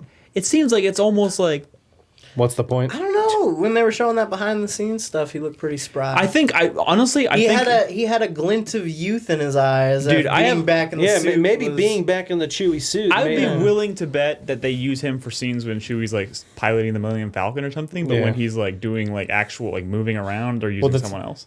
Yeah, probably. How come Wedge or was it Biggs? Big. Wedge. Bigs. How come Biggs Or- didn't want to come back? Oh, Antilles. Oh, Wedge didn't want to. Yeah, No, how Wedge- come Wedge yeah, it was didn't want Wedge. to I come was back? Wedge. Biggs What- can't come back because he's dead. Yeah. That was okay. That's what Wedge I thought. didn't want to come back because for the guy who played Wedge Antilles, that was like a weekend of his life 3 times 40 years ago, and he doesn't give a fuck about Star Wars. Yeah. gives a shit? Come on, man. He has a responsibility. yeah. He doesn't realize what that character became after him. Yeah. Like, Wedge is fucking sick. Like, I love Wedge as a character, but it's all extended universe stuff that doesn't exist anymore. Wedge might as well have never existed. He might as well have died. No, in it Jedi. all exists. I It's don't just not fucking canon. care. Like. Well, I Does guess he that is dude in have that new like book. grandkids that like watch the? That dude's a fucking asshole. Let's move on. Yeah. He's probably like, dude, like Alec Guinness fucking hated Star Wars. Okay, He's probably but like, he's whatever. probably some like classically trained thespian. He is. He absolutely who's just like, is. oh, that's beneath me. But no, that's exactly what it was. But But, to- whatever. He also played a major role, But and he was That's a true. thespian. But none fucking of us, who's Wedge? None of us were on that set. It might have just been like shit working on those movies. It probably was. I'm pretty sure it wasn't shit for Wedge. He wasn't in it that much. He's in there for like a day Toe Cutter was classically trained actor. from Mad Max. Mm-hmm. Aren't they? All right. Aren't they all? We still have a game to talk about because we spent a lot of time talking about Fallout last year. No, I didn't play that, so it's okay. Oh my God, Nolan. All right. Hey, Brad. Yes. What's up, Nick? You and I have both been playing Rise of the Tomb Raider. On 2 different On consoles. 2 different platforms. 2 different generations. I'm gonna ask you about that in a second. Ironically, well, not ironically, but strangely enough, you and I are both pretty much in the exact same spot. I know, which is weird. We both stopped literally like I'm probably like 10, 15 Did you minutes guys ahead hit of a you. bottleneck? What? Like, is that why you're both in the same spot? Did you hit like some kind of? No, it was just coincidence. And it's not like we've played a little bit. I played a lot. I've played more of this than Fallout, I think, at this point. Maybe. Yeah, this game doesn't feel small unless this is like. Yeah, so this is basically where right after this sequence right here that you're watching is where I stopped last night. Have you done this yet? Yeah, no, this is where I am. I've heard that I just did this stuff. as far as side activities, this game is pretty like padded compared to the last one. What? What do you mean by padded? Well, I don't mean necessarily like in a negative way, but that there is a lot of like just side shit. There's going more on. shit to collect. Like And- there's a lot of like tapestries and like buried coins. yeah, there's Yeah, more there of is a that lot. stuff. It is Rise of the Tomb Raider is in almost all accounts more of what the first one did. So everything that it did wrong the first time, it still does wrong in this game. Oh, that's nice. I mean, but no, Including but, the but tombs? that also depends on whether you consider it to be wrong or not. Like I think everything. I actually really enjoyed the original, the Tomb Raider reboot. I don't last think year. anyone of us didn't like it. Yeah. We And all like there enjoyed were the things game. about it that may be a little annoying, like the amount of stuff, sheer amount of stuff you have to collect, and the fact that you can't walk around and listen to fucking tapes. That's while, the like, worst. You have to sit there in the That's menu, the which worst. means I'm recording this footage and I didn't want to skip it because I wanted to hear it. Oh my god! You know what? I just started skipping these. It's not. They're just kind of boring. Yeah, but we know I mean- how you feel about audio logs in general. Well, I That's mean, not there are like- good audio logs. These are a little dull. I mean, some of them they're kind of dull, but most of the time they're relevant. They're And relevant. No, they all seem relevant. Everything's just. I can't mean, do I'm that, Brad. I'm not like you. I can't do that. No, it's just. I'm just saying this story's not really grabbing me. I don't think. But I mean, so we were talking about comparisons. I would say, like, if you liked the first one, you're probably going to like this one because, in all respects, I think this is a better game. There are more collectibles, and But you don't have to collect them, though. well, right? it's hard to just collect some of them because they all sort of like synergize. Because So they that's have what I this wanted to mecha- ask, because there's more collectibles, but what are they for? What do they do? Well, You hold much like the on. first one. Okay, go ahead. So like some of them like will boost your language like skill or whatever, right? Like you look at a mural, it'll increase like your ability to read So like Russian, the Albed primers? kind of. But But it doesn't actually display what you're reading Yeah, on it doesn't screen. display. But She's like, just like, I sometimes there understand will it. be things written on the wall in a different language that you can't read, or she can kind of read, but she can't. There's certain details about it that she can't quite pick up on.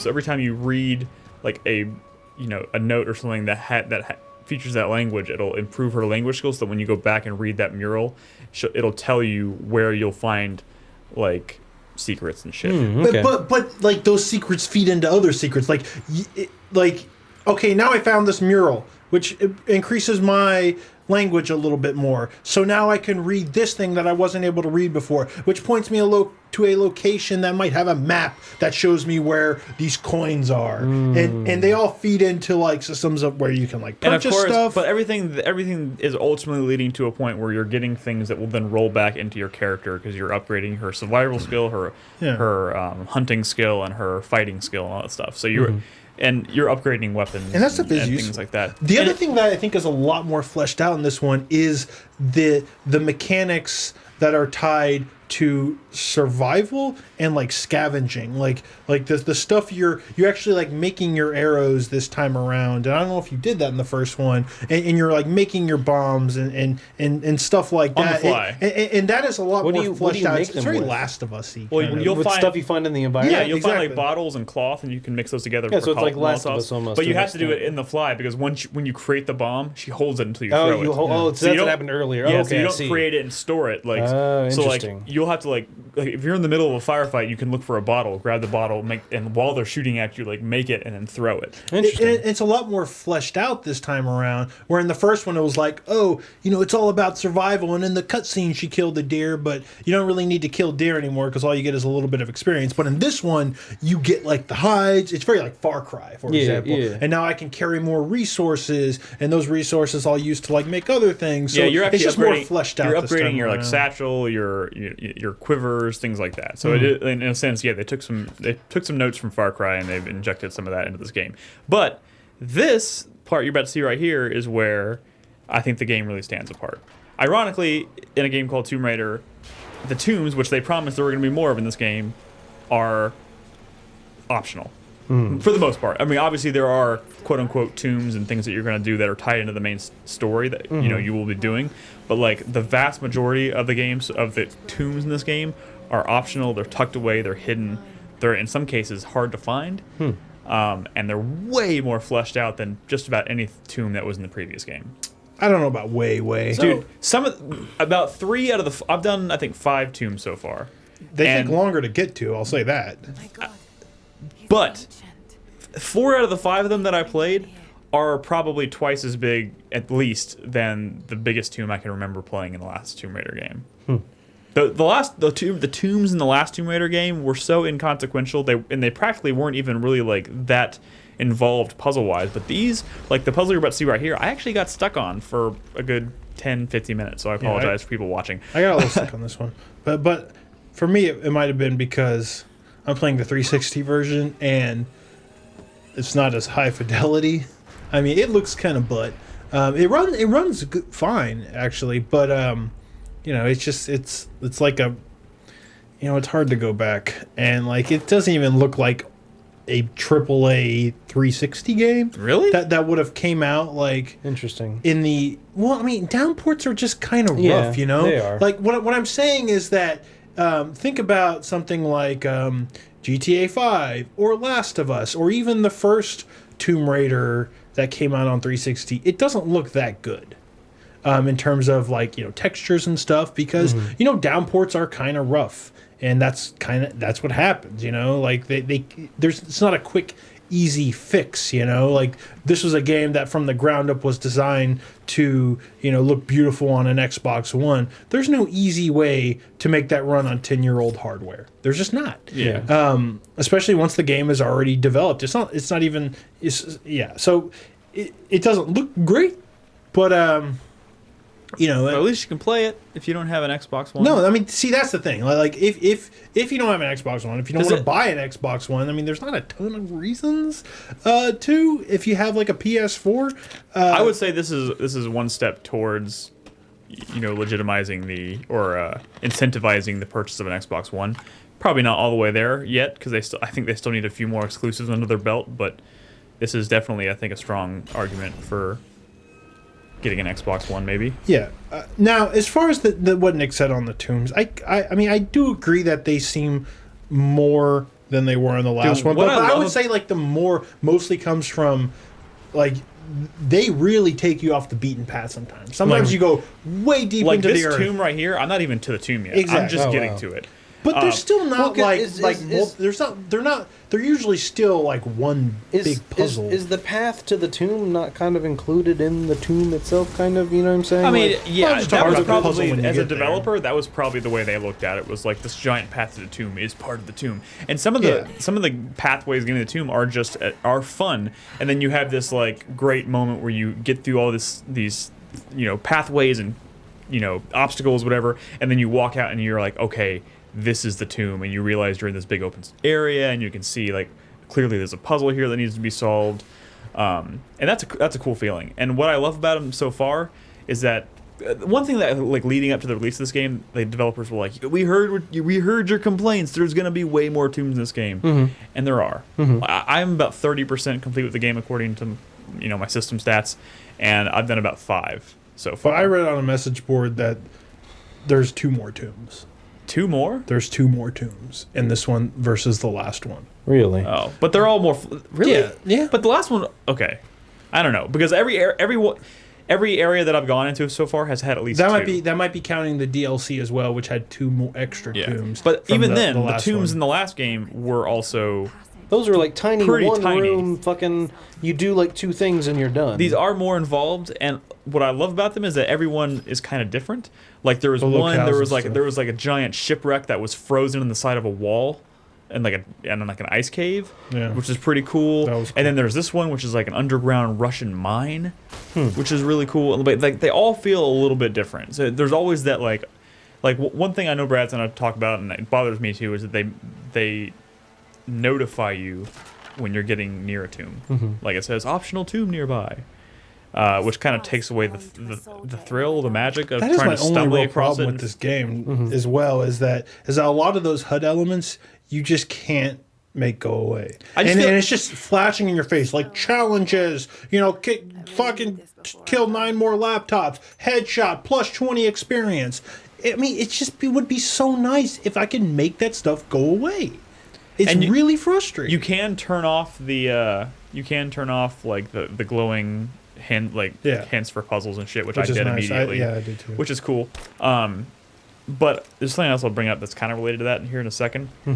But what I've really been enjoying about these tombs, or not enjoying, is the fact that they do draw attention to the fact that they're nearby, which totally kills any magic of like stumbling across it. Yeah, you can't just find it. Yeah. Which kind of sucks. I think that maybe the next logical step. I just feel like it was kind there of. are things to stumble across. So Like is there this are the tomb? There are Yeah, this is the tomb. There are caves and crevices that will lead to like crypts, which are just little kind of hidden areas that have like usually components to like make new weapons and stuff. And which, sometimes wolves. those are cool because you'll definitely stumble into those. It doesn't say crypt nearby or whatever, and I find that way more effective. That I'll kind of see a crack in a rock face off the corner of my eye, and I'll go there, and all of a sudden I realize, I see like kind of like the, like what it looks like in an old crypt, Yeah. and I'm like, oh, cool, and I know I'm in that place. I just wish.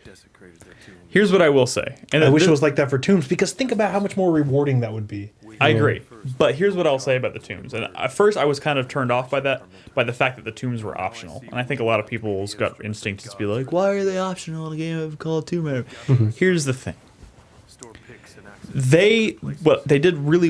what's really cool about the tombs in this game is that the incentive to do the tombs is that for every tomb that you complete, you get a new ability, an exclusive ability. If you don't do the tomb, you don't get the ability. I see. And so you can Which play, is way better than so the you first could game. play through the entire game without having these certain abilities, which makes things that I would even find normally disgusting acceptable, because I actually had to work to get them. Like there is an ability that automatically makes enemies or like plants or things that you can like harvest in the environment glow, which I turned off. Yeah.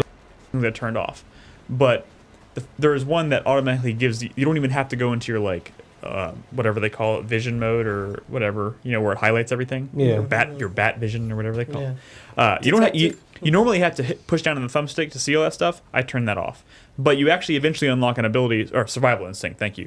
You eventually unlock the ability for it to highlight things in the environment without ever having to push that button, because I went through the trouble of doing this tomb and going through this, solving this puzzle and unlocking it. I was like, okay, I find that acceptable. Like now I had the benefit of not having to look as hard to find things, because I had to work to get that point. Yeah. Which I think is pretty cool. But it's not just things like that. You also unlock other abilities.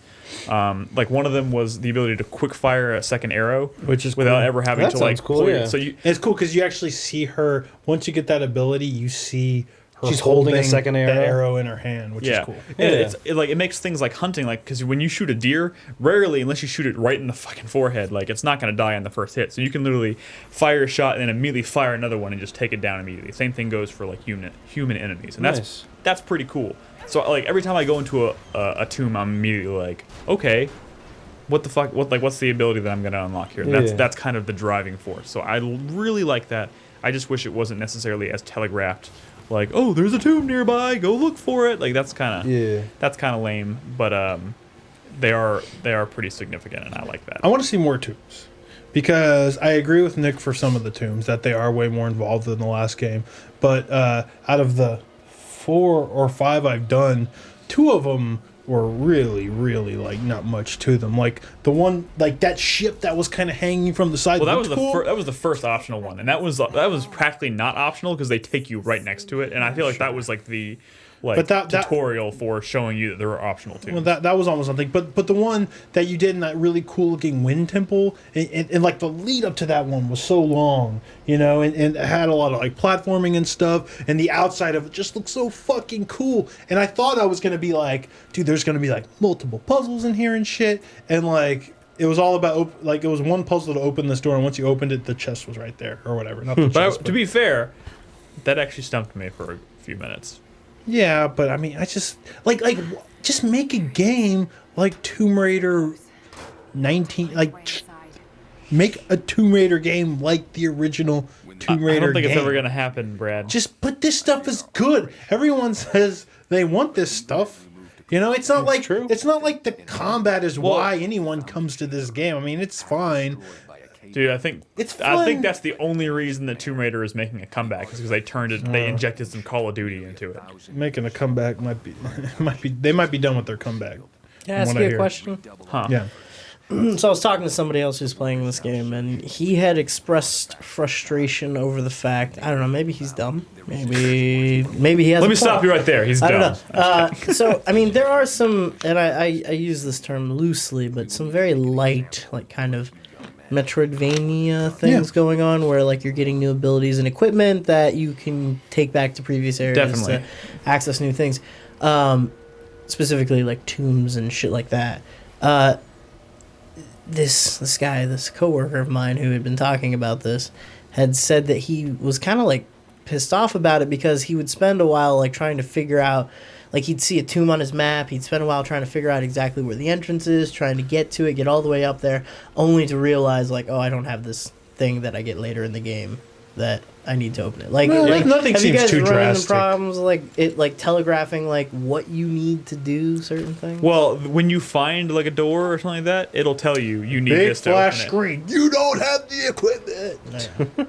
Yeah, and that's it. That shit's annoying. I kind of wish do that in Metro. if they're gonna bother telling you that stuff, I feel like they might as well just put it on the map. There's not like before a you thing, spend all this time seeking it out. If it was, it's not like, oh, there's a green door. I need Molotov cocktails to open that. But I mean, it's not that bad with that stuff. I mean, I think there was like one tomb where I realized I didn't have, or it told me I didn't have. Well, I hadn't got the ability to craft bombs yet, and there was one, not a tomb, but like a crypt or cave. I saw that had like a door that you needed to bomb to open, and I was like, I guess I'm gonna have to come back later. There's one in that area that we're in where there's like I have the ability to turn a gas can into an explosive. Yeah. Right. And in the middle of the map, there's a gas can. So like I'm gonna take this gas can, and I lost all this footage, so it's annoying. I'm gonna take this gas can. And I'm gonna walk it. I'm gonna walk into this game, and the gas can keeps disappearing. No, it just keeps disappears out of my hand. I did it 3 times. You know what it is?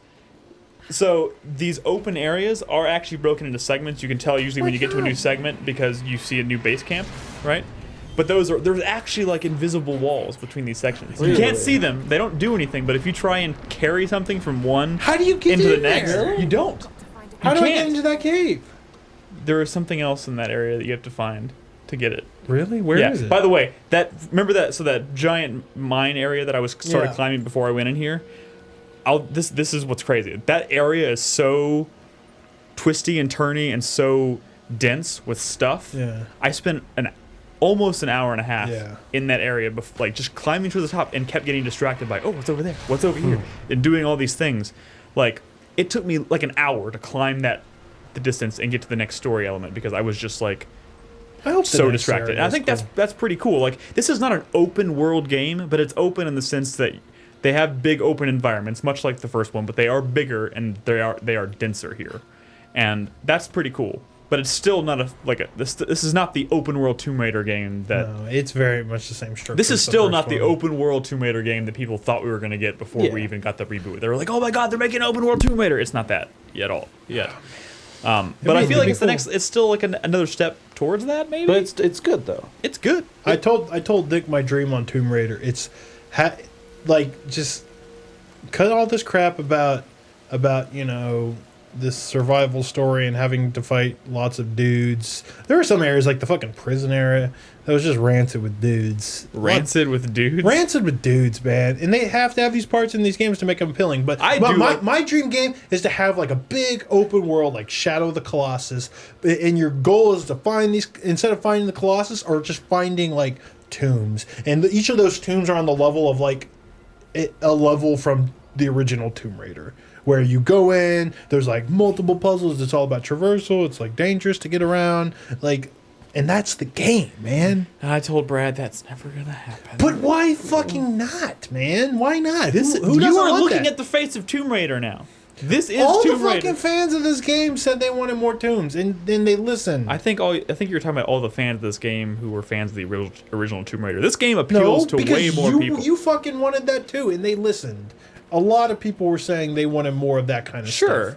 Sure, but most people that were saying they want more tombs were not saying we also want you to do away with the combat because we don't like killing dudes. I tell you what, no one was saying we want to stab more dudes in the face. Dude, I like the combat in this game. I would be lying to you if I told you I didn't like the combat. Fine. You know, the combat's actually really good, and the mechanics are solid. Like, I love the dodge and then the roll. You know, that's something that like Uncharted desperately needs, I think. But it's just the mechanics work really well here. I'm actually surprised by some of the things she can do as far as like traversal. Like, oh, I can actually just jump to that. Like most other games would just freak out and not let you do that. You know, be like instant death, especially like Uncharted and whatnot. I'm constantly surprised here. Maybe not Uncharted, but there's definitely some games that just, you know, just because you see that thing and it looks like you'd be able to grab onto it, you actually can't. I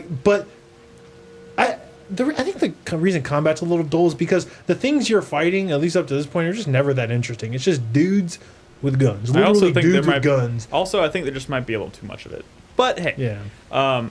This is a better game than the last one. I'm really enjoying it. In fact, I'm probably gonna finish this before going back to Fallout because I'm moving through it at a pretty quick pace. Like I've played How much more of it is there? Well, I'm 30% done with it according to the stats. But that includes collectibles. Yeah, and I've played probably a total of 7 hours of the game. So I mean, you gotta imagine. I'm guessing it's probably like a 20-hour game or something. I don't know. Yeah. I just hope the next area looks really cool. Dude, next area, I'm getting worried this whole game takes place in Siberia. I heard it doesn't.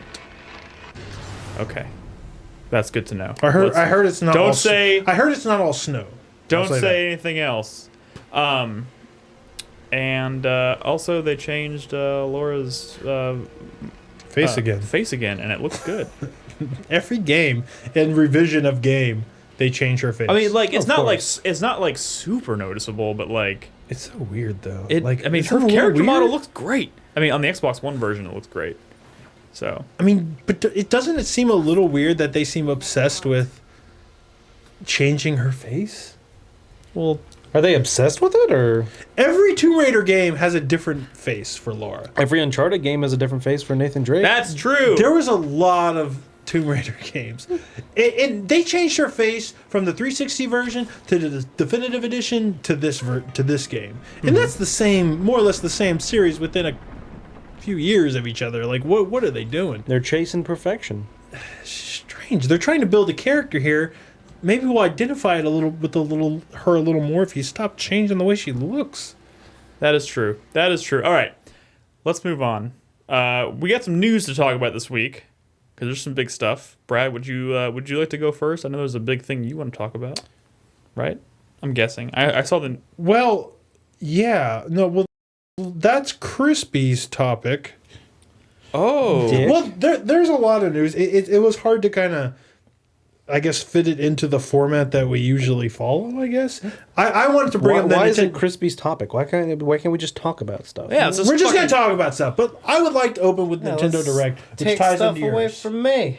Can we just talk about Nintendo Direct first? Yes, absolutely. Do it. There was a pretty cool Nintendo Direct. They announced some interesting stuff that I want to talk about. First, I guess first and foremost was the thing you had on yours, and that's that Twilight Princess HD is real, which we knew. Twilight HD. You know what? Fuck, is the only way to buy that game with the amiibo? With the fucking amiibo? Maybe. Because I I don't can't think pre-order so. the fucking game because it's sold out because everyone wants that goddamn amiibo.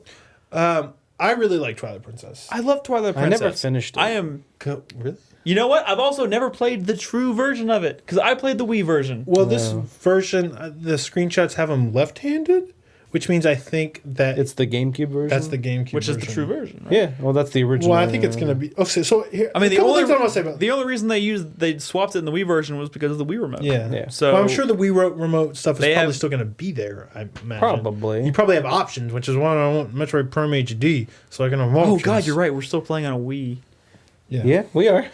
God damn it. A couple things. Wind Waker made some really smart choices that made that game a lot more playable, I think. Dude, the you know, Wii like U the version speed cell, of- which you don't have to redirect the wind out on the ocean if you got the speed cell and you go twice as fast. And they kind of made the Triforce quest a little less shitty. I don't know if they're going to be making those kinds of changes to Twilight Princess. I really think they should, because like the first few hours of Twilight Princess is just bad. It's just bad. Like, that's a great Zelda game, but I think that is a really bad part of that game, and it's a terrible way to start. And it would really be nice, you know, like the part where you're finding all the little balls of light, like as the wolf. That part sucked, and all the tutorial shit even leading up to that part sucked. It'd I'm be excited to nice play it. if they found a way to like speed that shit up. Because the Wind Waker HD is but absolutely I think the definitive version of that game. Yeah. So and I haven't played Twilight Princess since it came out, which was back when we started doing this podcast. Yeah. So that's kind of exciting. The other to go thing back and is- play it again. The developer handling the port is bad. Really? Wait, the HD version? Yeah. Who is it? From what I heard, like Tantalus, I think their name Oh is. God, I thought it's not the same team that did Wind Waker HD. No. Unless I got this wrong, this and it's Tantalus. Look them up on Wikipedia. I don't think they did the Wind Waker HD port. This is a really bad developer, which is fine if I guess all they're doing is just cleaning up the graphics and porting it over. But I've seen ports go real bad. Real bad. Oh, no. Like, oh, hey, it's in HD now, and the frame rate is dog shit. Why is it dog shit? I don't know, because the developer sucks cock. Like, That's unfortunate. this developer made like garbageware Wii games. Like, this is a bad developer. So so one, I'm worried about it. Two, I don't expect some of the smart changes that Wind Waker had. I hope this is Because not, of it. I hope this is not a quick cash grab so they can put a fucking think it amiibo probably in is. there. That's definitely part of it. Oh God, Jack, don't bring up the Silent Hill collection. I can't. My heart can't take it. Also in Nintendo Direct news, Cloud Strife and Smash Brothers. Yep, I saw that. That's How do you feel about interesting. that? Isn't Smash Brothers getting its own Nintendo Direct? soon? Yeah, I wouldn't be surprised. it Yeah. is. Good Hey, God. speaking of, when I was at the Renaissance Festival, they have like swords of like movies and like games and stuff. Yeah. Like I was actually in this one shop and this guy walked up and he was like, "Where are the anime swords?" And the person was like, "They're over there." But they had like a Buster sword.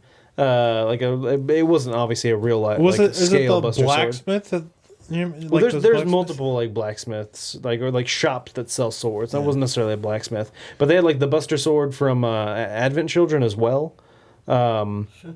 And we went to this one shop, and I was looking at the wall. I'm like, oh, they have the whip from Prince of Persia, like the metal whip, and they have like all this stuff. And I was like, oh, like look, it's a Game of Thrones. I'm like, what is that sword? And it said ice, and I was like, that sword is way too small to be ice. And there was this couple standing next to me, and she was like, "That's what he just said." Like, apparently her boyfriend had made the same comment. That I'm like, And "This then sword someone- is way too small to And be then someone ice." poked their head off behind a curtain and was like, "Nerds!" So they were doing some polls to find out people vote on who you want to be in Smash Brothers, and it's not a surprise Cloud Strife popped up. I'd say it's a little boring considering he looks just like Ike, and Yeah, he's probably gonna play and somewhere he, too. and he sword. plays very similar. And You know who he's didn't a play fucking similar to sword them? user. You know who didn't play similar to them? Snake. Well, so speaking of Snake, Square Enix, if you're going to work with Smash, well, why not like Lara Croft or something? She's fucking iconic. Where's Konami with Simon Belmont? Get a fucking Belmont in there. Like, that's fucking classic fucking video games, man. That shit, is one of the defining NES franchises. Why? What if you're going They with would third put party? Simon Belmont in that game, and all the kids playing would be like, "Who?" Yeah, Like, pretty mean, much. who? But I mean, Who dat? they have like Game and Watch. I mean, it doesn't matter. The point is, it's sort of like video game history from shit long ago and shit more recent. And I do think people would recognize like a retro-y looking dude with a fucking whip throwing crosses and stuff. Like, I mean, it's pretty Maybe iconic to video games. Maybe that's why he's not in there. He's like Throwing crosses. Throwing crosses. Well, Oh, yeah. maybe you can throw holy water. Wait. Yeah. But yeah, so that's the other thing. I know Wonder Red. That's who I want more than anybody Yeah. because He's like the most That obvious makes a lot choice, more too. sense But than- Same with Simon Bayonetta, Belmont. though. the most obvious choice is fucking somebody from Advance Wars, Yeah, like a CO from Advance Wars. I want those so bad. Mostly because I want a Wonder Red amiibo and I want an Andy amiibo. Like man, come on. like- Nintendo, Are you- what the When did you fuck? get on? When did you jump on the amiibo's dick? It's not about being No, on the I don't want Amiibo's amiibos. dip. It's I about want those amiibos. It's about that it's a cool figurine of a Yeah. character you like. When am I going to get an Advance Wars toy? Those don't exist. Or maybe they do in Japan. They got everything. But there sure shit ain't no Wonder I think Red those toys. are just called tanks. Well, I want a cute little tank with the cute little dude on top of it. That would be cool. God, if this Twilight Princess HD remake sucks, I'm gonna kill you, Brad. Don't kill the messenger. Don't kill That's the exactly researcher. what I'm gonna do. I'm gonna kill the messenger. A couple other things. People were worried about this and begging for this, but they finally announced that the Dragon Quest 7 and 8 for 3DS is coming west.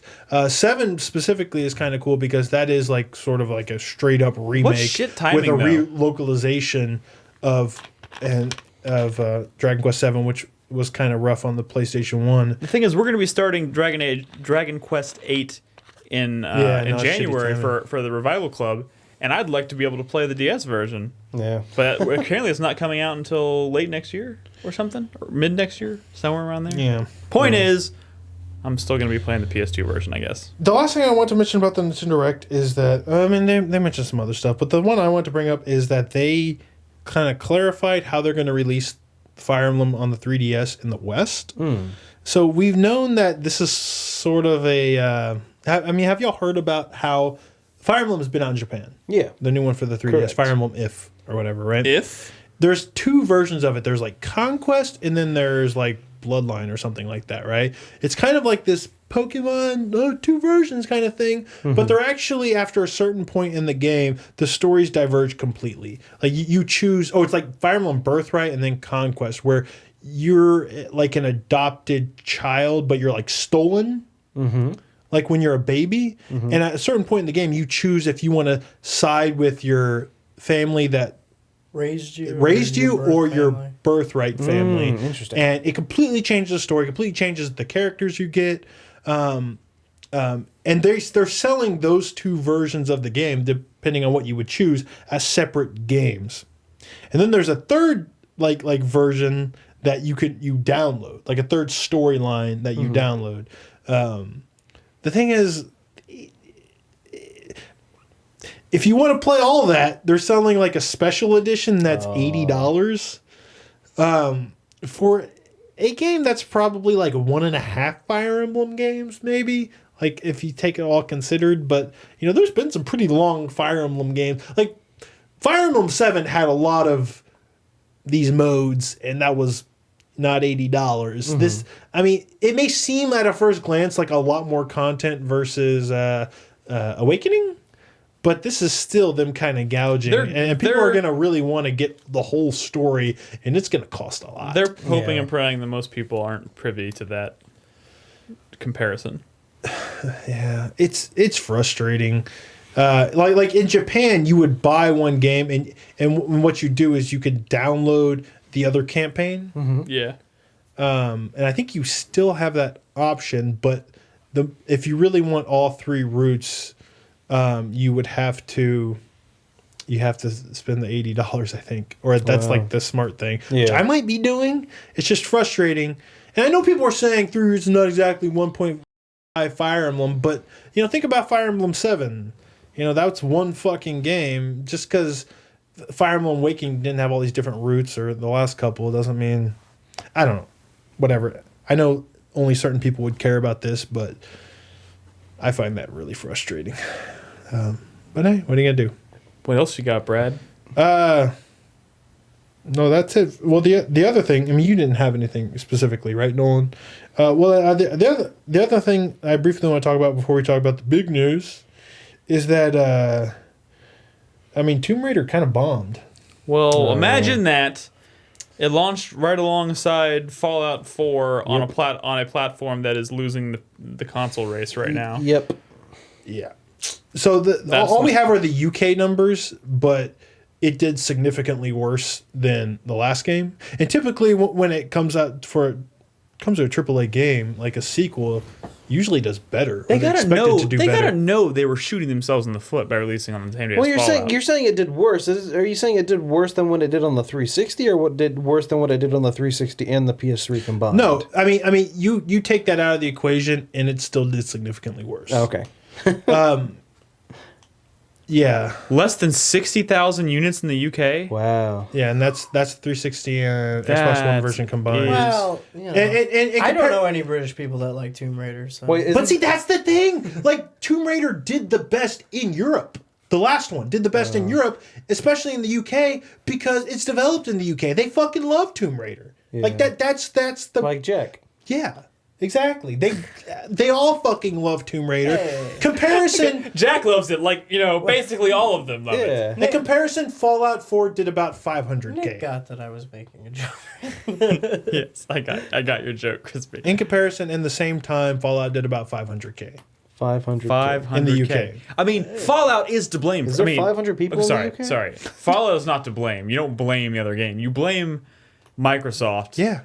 It's super dumb. Yeah. Like, literally, the worst decision in the world was anybody who didn't get the fuck out of the way of Fallout and, like, push their game back or move around the release dates was making a fucking shitty ass decision. Put it out on more than one console. Yeah, which that's frustrating. Like, literally, that's a whole if other they had conversation. delayed that, it is, yeah. if they had delayed that game to, like, January or something, or maybe even late December. Yeah, hell, if they just delayed it get until out in October. I mean, this was a bad. Get it out. Maybe not the day of Fallout and the week before Star Wars. You just don't do that. Yeah. You know, it probably would have done better. You know. You know what's shitty is that they could interpret this as Reason to not like do more. reason to never make another one. Yeah. Because it did poorly. Crystal Dynamics deserves all the fucking success in the world, and they just keep getting fucked over, man. Like, that last one actually sold pretty well, we think. Square Enix said, nah. Yeah. They wanted to sell 7 million copies of that last game, and they sold like 5, and they were like, nope, it's a failure.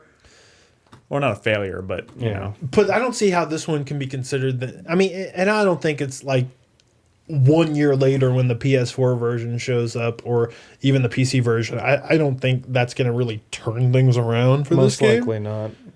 But I mean, it's just it's frustrating, because I do think this is a better game than the last one. I do think that they're kind of getting it. You know, they're getting better. It's Crystal Dynamics, man. They'll eventually, like, I would imagine that as soon as this like maybe this news comes out, they're gonna be like, okay, maybe you should start working on that PS4 version now.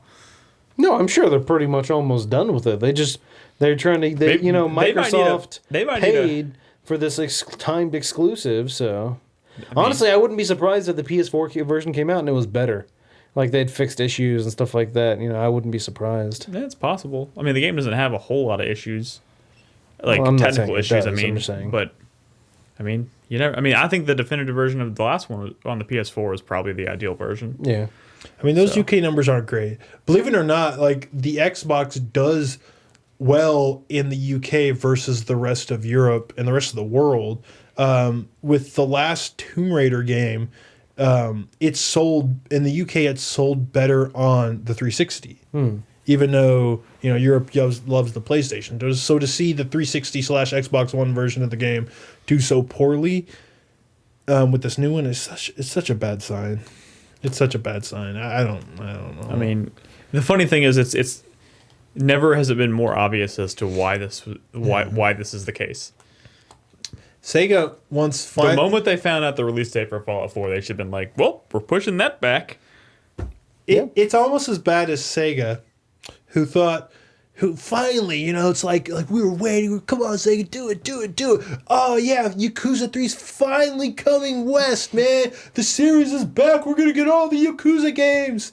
Like because hey, we like Japanese games, and that game takes place in Japan. This game that's for the Japanese, the fan of the Japanese games, like GTA for fans of Japanese games, and they release it the same day as Final Fantasy 13. What are you doing? It's pretty much the worst. Anyways. Also, Alan Wake on the Red Dead Day. Also stupid. Oh, yeah. Also stupid, but... Microsoft. Yep. Yeah. Maybe not as stupid. Alan Wake on Red Dead Day? Well, it's also... that was stupid. It was stupid, but it's not also... We didn't know how great Red Dead was going to be. We knew it was going to be good. We didn't know it was going to be as good as it was. People... By that time, everyone was talking about Red Dead. No, they're definitely talking it up. Yeah, no, I agree. I'm not saying it was a smart When move. the fuck are we going to get that sequel? Probably never. Well, I mean, maybe if Microsoft didn't release it on the day Red Dead No, came I out. meant Red Dead. No, you meant Red Dead. Oh, well, we'll get it eventually. The game sold gangbusters. It did. All right. And the final news, the good news, the great news. Wait, maybe not great news. Valkyria Chronicles is coming back. Valkyria, Yep. that series is coming back, and on the PS4. Which is pretty cool. Valkyria Azure Revolution. With a remake of 1. So a remake of.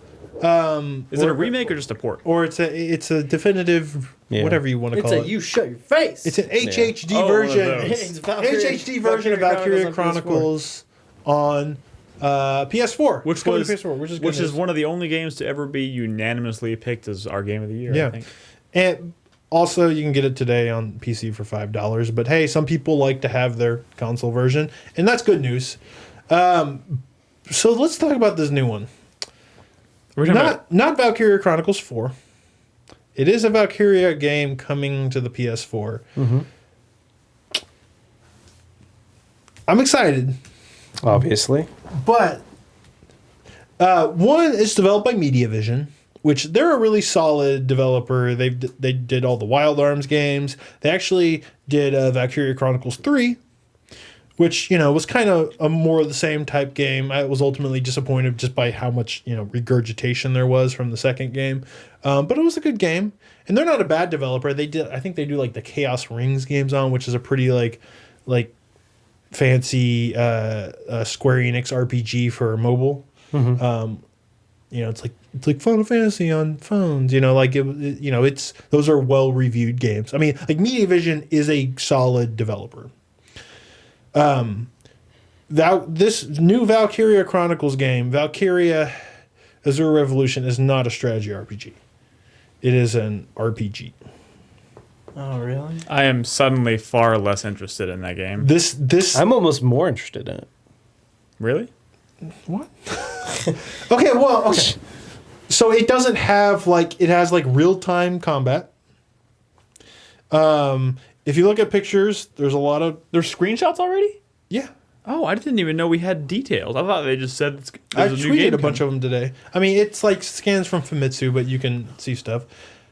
It's not in the same universe as the Valkyria Chronicles What? that we're familiar with. You're not going to see characters you know and love. Well, There's that sucks. there's no Welkin. There's no Edelweiss? So it doesn't play like Valkyria Chronicles. It doesn't look like Valkyria Chronicles. These characters look a lot more fancy and fantasy. Ugh.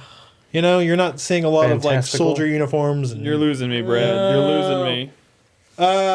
You're killing me here. Wait, so this isn't Valkyria Chronicles? It is. It is. I mean, Hidden name. Doesn't sound like it. They okay. There's good news. One is that Mediavision is a good developer of Japanese Whoa. role-playing games. Secondly, they're making a JRPG for PS4, which is good news. We don't get a ton of good JRPGs on PS4 these No. days. Oh, Dude, what is spare this me. shit? This doesn't look like Valkyria Chronicles at all. Not a lot of guns. You don't see a lot of guns here. This is some bullshit. Now, I will say that Valkyria Chronicles 2 introduced melee weapons. Yep. But But What the hell is that? that's Look at those tits. very Sylvaria. I mean, I see some Sylvaria in her. Some of the couple of the quality elements of Sylvaria's character have translated over. I'm gonna be optimistic. But one of the things I love about Valkyria Chronicles is that it is a strategy RPG. I love the combat system in that game. Why are they even calling it Valkyria if they're changing the genre, they're changing the universe, they're changing the characters, and they're changing the art style? What is it? What about this is even relatively Valkyria Chronicles? I don't know what you're looking at. It is called. Look Is at that Brad's from Brad's Twitter. tweet? Look at some tweets that I made today. I tweeted out Just some pictures. look for the tits. I'm going to remain positive because if worse comes to worse, it's just a good RPG. That's great. That is not worse comes to worse. That is. I don't think we had. So Worst comes to worst, it's a completely different game and it sucks. Mediavision did do Valkyria Chronicles 3, which a lot of people like. I will say that it was announced the same time as this Valkyria Chronicles remaster, so at least Sega thinks it's related. So that's a good sign. But yeah, I mean, Valkyria Chronicles I mean, they haven't officially announced it to the West, but Valkyria Chronicles for the PC is probably one of the motivating factors for this thing even existing. And Valkyria Chronicles on Steam sold like incredibly well, way better than it did on the console. So that's a really good sign that we're definitely going to get it in the West. Both of the announcements that I was really excited for, I've just been. God damn it, Brad! You've ruined everything. But I think this is a good... I mean, I'm glad that Valkyria Chronicles was such a success on Steam. I think it's a great sign going forward. We're going to see more PC games from Japanese developers like the Tales of games. Also in the news, Tales of sold like twice as many copies on Steam as it did on consoles, which is like kind of crazy because that's a J-ass JRPG. Yeah. J-ass JRPG. Okay. So, I mean, that's cool. I mean, it's a good sign going forward. They also announced Disgaea is coming, the original Disgaea HD for PC, for Steam. Like, this is really kind of changing things, these games. Well, So, that's good. That's good news. Let's stay positive going forward. Let's stay positive going forward. At least it's not a fucking cell phone game. Into the community segment. Because we are a little behind. I agree. Are you ready, Nolan? Yeah, I'm ready. All right, let's do the community. Yay, community! Yeah. All right, since last week we have got one new patron. One new patron. One new Are you sure patron. it's just one? Yep, just one. Want to lick his butthole. Unless someone unless someone backed us between today. No, I don't think Frank. so. Frank W. Wait, Yeah. Was Angel last week? Yes. Okay, never mind. I'm just losing. My clock's all wrong. Sorry. Yep. Fuck your clock. Fuck my clock. So thank you, Frank. Every week we Is that announce Frank our from new. Dead Rising? Yep, that's the one. Every week we announce our new patrons. So if you become a patron, you will hear your name on the podcast. Yes, and we will thank you. Yep. For that. You'll hear us say your sweet name in your ears. And Brad will tell. Well, At the Brad will very offer to least. do really disgusting things to you or something. We'll make an attempt at the very least. Yeah. So, supporter of the month. It's still November, and our supporter of the month is Dave the Zombie. Dave the The Zombie. game of choice The was Zombie. Zero Escape Virtue's Last Reward with Brad. You casted some of that, right? Yeah, and I'll be playing more on Thursday. I've also been playing some Off the Feet. That's a really cool game. When I play more of it, I'll talk about it on the podcast. Cool. Sweet. I kind of want to play it, but I don't know. I don't have access to it at the moment or time. But I do want to play it. It sounds really cool. You might actually have it if you download it from PlayStation Plus. If you sort of kept up with downloading those games, Yeah. check. Oh, yeah, I will check. Because that's how I had it. I was going through my list of downloaded games, and I saw that, and I was like, oh, wow. When I got my Vita, I was like, oh, I'm glad I remembered to download that. I'll have to double check when I get home. And now it's time for questions Yay. from our patrons. My favorite part of the show. We've also got a weird question this week. Every week we no. give our Maybe one of the patrons the weirdest. opportunity to ask us questions. They can ask any question they want. We might answer it. Yeah. That remains to be seen. There's a really weird question this week. I haven't read them, so. So, first question from Miklopa. I think this might be the one. Let's say science. This is the one. Because fuck magic, has managed to find a way to make people pee beer. They are offering you to have this amazing power, but in exchange, you cannot drink any kind of beer other than the one you produce for the rest of your life. To make this decision somewhat more interesting, the quality and overall taste of the beer you produce will be linked directly to what you eat and drink. Would you accept said offer? No. No.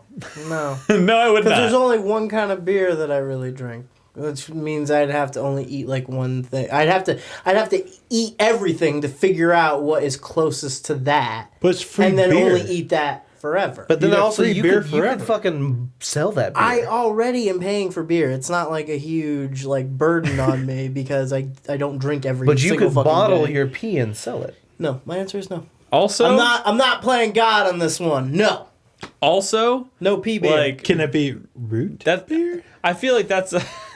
I'd be more likely to say yes if it was root beer. I mean, I think that question is kind of assuming that like beer is the cream of the crop in terms of beverages that you want to consume. Chris Davis would love to piss vodka. Nick's a wine cooler kind of guy. Oh, fuck you! That is not true. That is Man, if we piss beer, there'd be like videos on the internet would be even crazy. Golden showers would be just constant. Yeah. Constant. yeah, and they if also your may not be body nearly was as gross. producing beer, that would have to be getting into your bloodstream somehow, right? So you'd have to be. You would always be drunk. Like if you really had to pee, you'd probably be like really drunk, right? And Jack, the question said Society you can't evolved. drink. The only beer you can ever drink again is your own flavor. And who's enforcing You can drink that other rule? people's Yeah. beer, but you Who's gotta drink it directly enforcing from the that? tap. Oh wait, you wouldn't drink your own beer from the tap? You wouldn't just like lean back and just just fucking fountain that shit in? I knew this conversation was eventually going to go there. Oh god, That is I the was dream. just waiting for someone to take it there. Dude, Chris Davis has a good point. If you were pissing on the beer you're drinking, that means all that beer is going to be fucking warm. What if it's cold beer? Yeah, It's well, not. Who Why was- would it be cold have beer? you ever You thought couldn't about, maintain a body temperature of 98.7 degrees Celsius or Fahrenheit or whatever has anyone, if you were constantly producing an ice cold beverage in your bladder. but who honestly has anyone ever stopped to think about what it would actually be like to to piss a cold liquid?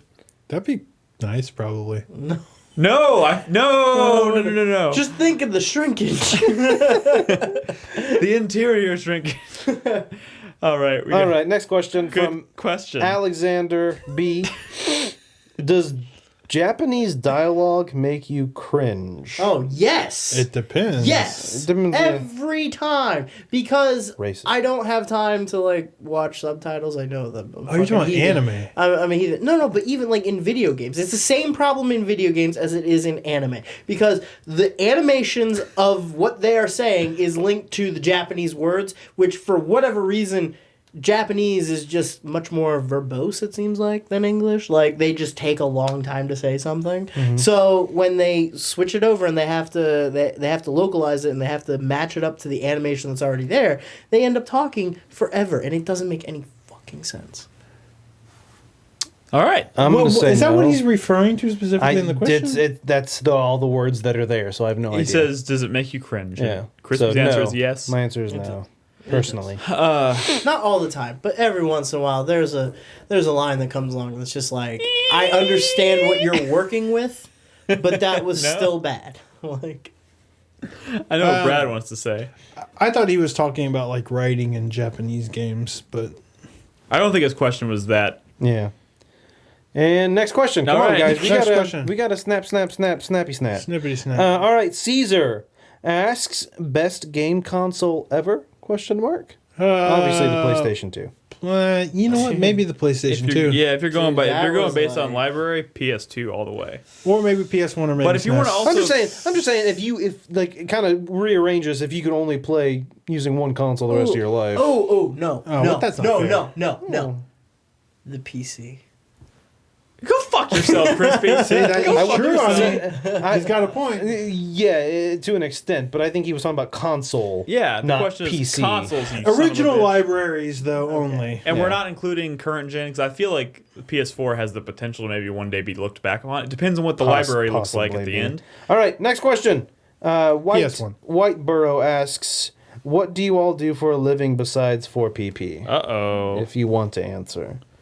I work a crappy job. That's all you need to know. Me too. I'm a front-end web developer. And I also am in school, so. And that. Well, I'm not. I do Crispy. computer stuff. I do computer. I'm a web operations engineer level 2, whatever the fuck that means. I play video games for a living. All right, next Brad is question. living the dream. This is it. This is our office. We Next come here every question day. from Evan. On the subject of Tomb Raider, I have a couple of questions about series reboots. When a reboot starts having sequels and improving on its formula, would you prefer to see it grow closer to the original, or for it to distance itself as something innovative and new? Do you feel that a return to its roots, quotes, is a sign of regression, or a recognition of what brought the series faithful back in the first Who place? asked this question? Evan. That's a Okay. really good question, Evan. And the answer is, it depends on if the new game is good. Because if it's good and it's really different, then it's applauded for taking the series in a new dramatic direction. If it's good and it's the same, people are like, thank God they stuck to the formula. If it's bad and it's new, they're like, they never should have changed it. If it's bad and it's the same, they're like, this is the same shit I already played. That's the answer. Pretty much. All right. It just depends on if the Read new the game is question. I think No, every it's too long. single project should Pay be- attention next time, Brad. I think Ring chat. I think every project. I mean, it really depends on like a good developer should be able to look at the project and analyze it and make a decision based on like, there should be a clear. You should be able to look at a project and say this is a good idea, this is a bad idea. Mm-hmm. Like it's. Well, the problem with that is, Nick, is But a sometimes lot they of times start it's- with a good idea and then it changes into something that's a bad idea, but they've already sunk so much money into it, they but a kind lot of of just that- got to keep going. A lot of that is steering from up top. No, it definitely. That's like fucking 85% of Like it steering so from many up game top. developers have probably wanted to make that one game that you want so fucking bad, but the people up top, The people that pay the money. people that Yeah. pay the money. All right, next Make the question from decisions. Adam R. Listen, Brad. What is your opinion of reviewers using not applicable or incomplete for multiplayer only games, such as Battlefront, as a recent example, to the large amount of paid DLC that will have to be purchased for the full experience? Should a game be scored on what is released as should a game be scored on what is released at Basically, should it be scored based on what is available at launch? or how much money and commitment you're willing to pour into it? Honestly, I like the way I think it's IGN that's been doing this lately, where they have like they'll review a game, but then they'll be like they periodically as things are released, they will go back and they'll be like, Polygon. is that Polygon that does it? They'll basically amend things, they'll add things They'll on. update the score. They'll update the score. Yeah, it'll say like review update 1 or review update 2 and give a date or whatever, and that's based on DLC. Because a review at any given time, I think it would be most useful if it reflects what is currently available. So at launch, I don't think saying not applicable at launch is valid. Yeah, no, I don't think it is. There should be no matter what the game is, you should be able to score what you've played. Yeah, you should be able to tell anybody at any given time if you pay the money for what is available right now. This is an idea of what you should It's expect. just hard to like maintain that because games are constantly changing all the time. They are. And some games actually, because of some patches, get kind of For crappy. for example, Metal Gear Solid 5. Yeah. That game has changed a lot since it's come out. Like there are people who are giving it like 10s and whatever before it came out, who I think might lower that score post changes. Yeah. So I think I also at the same time, like updating a review may not be entirely necessary. Like an initial review is helpful for people buying games at launch, especially. But like this industry, like the enthusiast side of this industry is you can always find opinions on a game from communities and whatnot. And it's like a lot of the review work is practically done on the community side of things. So like if you want to play Battlefront like 6 months down the road, are you gonna base it on the review that came out at launch, or are you going to just ask or see what people are saying about it on the internet? know what I'm saying? Yeah. How necessary is it to even maintain that review score and update it? The community's gonna do it for you. Yeah, who cares? Cool. All right, next question from Walt A. Berger. Good evening, sirs. Do you feel there are any specific themes or time periods that have yet to be fully implemented, explored, or realized? For me, I would like to see more Mafia-related games set in either the 20s or the 40s. Perhaps my favorite genre is cyberpunk, and despite there being cyberpunk games out there, Deus Ex being the most obvious example, I've yet to really play one that captures my own personal vision and ideal aesthetic tone. The closest probably being Blade Runner point-and-click game. I want to see games handle more daring and dangerous themes. So what are some of yours? I bet Walt A. Berger is pretty excited for Cyberpunk 2077. I mean, everybody is. Prey 2. For sure. Prey 2 looked pretty good. We don't need to get into a conversation about Assassin's Creed 3, but I love that time period. And like that like setting. colonial? Like that time period. I would love to see more games set like more like story driven, like set PC type games set in like that time period in that part of the country, and that stuff's really cool to me. I'd love to see a non-Assassin's Creed game set then. This is a really hard thing to suggest because I don't even really know where you'd begin. But my dream game would probably be something that involves like a deep dive into the concept of time travel. That'd be really hard to do. Both in mechanics and in story. Play Life is Strange, homie. Thank you. I always get suggestions whenever I talk about what this. if fucking Assassin's Creed, instead of being... What if the sci-fi element of Assassin's Creed wasn't like you reliving people's memories, but instead was actually you were playing a time traveler jumping between time periods? See, would people look at it any differently? Yeah, I would prefer What that. if that was a mechanic too? Like you could. I don't think I'd like that. I wouldn't like that because I would get all hung up on the time travel thing because those are open world games. You can't use time travel as just like a narrative device. It's like Doctor Who. Like it used to be just a narrative device to get him from a sci-fi episode to a history episode every week, and now the whole show is just about that. It's just about the fact that he travels through time. Like you can't just have that be a thing. Like eventually people are gonna go, whoa. He can travel through time, but all he's doing is just going back to these like pre-industrial time periods and stabbing people. Like why are we talking about that? Why aren't we talking about the fucking time machine that he has? Like you know what I mean? Yeah. Like I don't know. I feel like God damn it, I would love it. I would love it so much, but I don't want it to happen. You should play Life is Strange. Shut up! I would like to see something in like the 50s. I mean, games like L.A. Noire kind of tried, but pooped out on it. It was one of the greatest. Same thing with like XCOM, Unclassified. Enemy. Declassified. What was that game called? The Bureau. The Bureau. Declassified. Declassified. Thank you. One of my favorite, and I think one of the most underrated games of last generation, in my opinion, was a period piece. Was the Saboteur. Saboteur was cool. I love that game, and one of my favorite things about it was its depiction of the time period and the setting. And I would love to see more stuff like that. Cool. Walt A. Berger, secondary question: what color is your underwear? Gray. I think I put on gray today. I didn't answer Navy. that first question. What's your answer? Dinosaur. Red. Like 2002. Gray. Red. You've been saving that joke, huh? No, it's not a joke.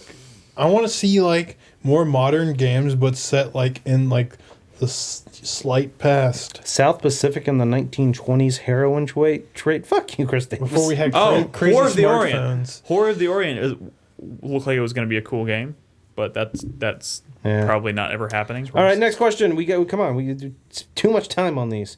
James something. What is your guys' opinion on glitches and exploits to progress further in games? Is there any point where it would become fair for a player to use glitches or exploits to his or her advantage? My opinion, exploits are not always glitches. I have one. I'm generally for them. When you're fighting a Bloodborne boss and like it seems fine, but people in chat are yelling at you that it glitched, I think it's okay just to go ahead and finish off the boss. I like to look down my nose at people who take advantage of glitches. Well, then don't watch me play Bloodborne, because apparently that's the only reason I beat that game. You know what I think? I think video games are fun, and however you choose to enjoy that fun is up to you. So yeah, I would say that Who cares? if you take advantage of a glitch and you're fine with it, that's cool. Like I've heard about a bunch of glitches and Fallout. Like there was like cap, like you could like kind of get infinite caps. Yeah. And I thought about it for a minute, but I'm like, you know what? I don't really need to do that to enjoy the game. So I'm just not even gonna, But there's definitely times where I've exploited certain things before. Anytime I've ever played Final Fantasy Tactics, I've done the dupe glitch, the dupe exploit. Yeah, and sometimes I get multiple Excaliburs. Yeah, so sometimes I think it can definitely be worth it. Like I think there was in Dying Light, before they patched it, there was a thing where you could like throw an item and then like pick it up while you're throwing it and like duplicate it. And I think I did that like once or twice, because why not? But I mean, like as long as you can still enjoy the game, I think it's fine. And as long as you're not getting an advantage over someone else, then I think it's kind of not cool. Yeah. But anyway, from Piocht. Has there ever been a game that had really interesting world or characters but featured gameplay you weren't interested in, or vice versa? Yeah. Probably. Lots of them. Yeah. Tales of the Borderlands has a really interesting world and characters, and the gameplay doesn't exist. Okay. So, What about like Remember Me or something? I was really interested in that, but the gameplay was so poopy. I see, or like, yeah, I think I'm more into like Soma for what's going on in the story. Kingdom than Hearts for what you're is a doing. game that I really like the characters and world, but I wish the gameplay was a little bit better than it is. I agree with that. I wish the camera was better. I feel like if that game had a better camera, it'd fix a lot of its problems. It was first person. Kingdom Hearts? Oh, I was still thinking Soma. Sorry. Yeah. Yeah. No, Kingdom Hearts. Fuck that. All right, next question. Michael M. asks, what video game character has the greatest butt of all time? Solid Snake. Solid Snake. Old Snake. I should know the Where answer. nothing I should at know all. the answer to this question. Nothing at all. Nothing at all. I should really know the answer to this Or question. maybe Taki. from Miranda Soul from Mass Effect 2. No, not Taki. I would say either, Ivy from Soul Calibur. I would say either Miranda from Mass Effect 2 or Lady from Devil May Cry. Specifically, Devil May Cry. I feel like you didn't see much of her butt. She wore a skirt. Well, practically the only thing you see of her in Devil May Cry 4 is her butt. She's only in like one scene. Yeah, Cammy. Cammy does It's have a probably nice Cammy. butt. It's so huge. Bayonetta has a pretty good butt. She's got a butt that could Catherine. feed a family of 6. Catherine, when the one level where you were running around on Catherine's butt was nice. What? That was a level? Yeah, that was a level. I should have finished that game. You never did that? Where That you game were is so physically good. running around on Catherine's Catherine butt? with a K or Catherine Here's with Catherine a with a C? C. I kind of hated Catherine. Like, see? Dude, I love Okay. Catherine. You should definitely That play one. that game. That one, Crispy. Wait, what? That one. Look where my finger's pointing, Crispy. In the pink poster. Yeah, which one is that? That's Catherine with a C. That Okay. one. I thought Catherine was I thought Catherine with a C was the real life girlfriend, because C just seems more like down to earth and reasonable than like Catherine with a K. That seems like kind of weird. No, you have it All right, well, backwards. that's all the questions for this week. So thanks to our patrons for asking questions. If you Somebody are a actually said patron, Ruby from Wet. you can feel free to ask us any question. A dollar? What's the tier they have to be at? Any tier. Yeah, if you it's are $1. a patron, you can ask Yeah. us questions on the podcast every week. You can ask us who has the best You can butt ask in us games. questions while you're throwing nickels at us. Sure, More or why not? less. Yeah. All you got to do to be a patron is go to patreon.com/4player and just give us like $1. $1, I think, is the minimum. I don't think you can give less than $1. I could be wrong. I don't Whatever. think it's at least $1. $1 a month. It's all it costs you. We'll answer some questions every week on the podcast. I usually post that Sunday nights, and you can ask questions. And then you have enter also automatically every month entered in to be a chance supporter of the month. Along with other things. We're going to have some content coming to you before the end of the month. We will having a meeting tomorrow to talk about that. Yep. Anyways, it's time to wrap up the show with a 4-player minute. Brad's going to start us off. We always finish the show with our hype, sweat, fuck you, and thank you of the week. Brad, go. My hype is for Xenoblade X. I saw some footage recently, and I kind of got re-excited about that game. I know there's maybe some negativity coming out of the import scene, but it just looks really cool. We'll see. My fuck you goes to Xenoblade X, to the localizers of Xenoblade X or Nintendo or whatever. They removed the boob slider from the game, from the character creator. That's What? You no longer can choose to have watermelon-sized breasts, which is fucked up. What was that one I game like a with good like boob slider. the cantaloupes? Magna Carta. Magna Carta. Carta Wow, had that's the a- biggest A fucking deep cut. Forgot that existed. right I bought that game. for the boobs. Yeah. Pretty much. God, I can't believe I just said that so matter of factly. They were like fucking like cantaloupes. I was like, Like I big- bought it for the boobs, but I was thinking to myself, this game looks like it has cool art. It's a JRPG. I like RPGs. It could be cool. I played it for like 10 minutes and was like, There was a sequel to that too. Really? yeah, there was. Yeah. I forgot about Came that. out here too, and it's supposed to be all right. Both those games are all right, I think. All My right. my thank you, I'm going to give it to Sega. They've been getting my fuck you for the past few weeks because I knew they were going to fuck us with this Valkyria thing. I'm going to extend it to a thank you for doing something with the series that's not on mobile phones at least. I'm cautiously optimistic. I will remain optimistic until we see more. Thank you, Sega, for not being just a mobile developer. My sweat is going to be probably the same till the end of the year. It's not even about the end of the year. I'm just playing too many games right now. Playing Fallout, I'm playing Tales of Hysteria, I'm playing Tomb Raider, still haven't finished Metal Gear. I barely touched that Witcher DLC, and that shit is great. Oh, it's so good. It's so good. I don't know what I'm gonna do. And there's still big games. I mean, Xenoblade and Just Cause, and I skipped on Battlefront, man. Like, fuck. I don't know. Fuck, man. I don't know. Thank you, Brad. Cool. My 4-player minute starts now. My hype is actually also for Xenoblade Chronicles X. That video that Brad posted earlier in the week or last week, whenever it was, got me pretty excited for the game. It just seems like it's fucking huge. It seems like it'd be a lot of fun jumping in and out of mechs and whatnot.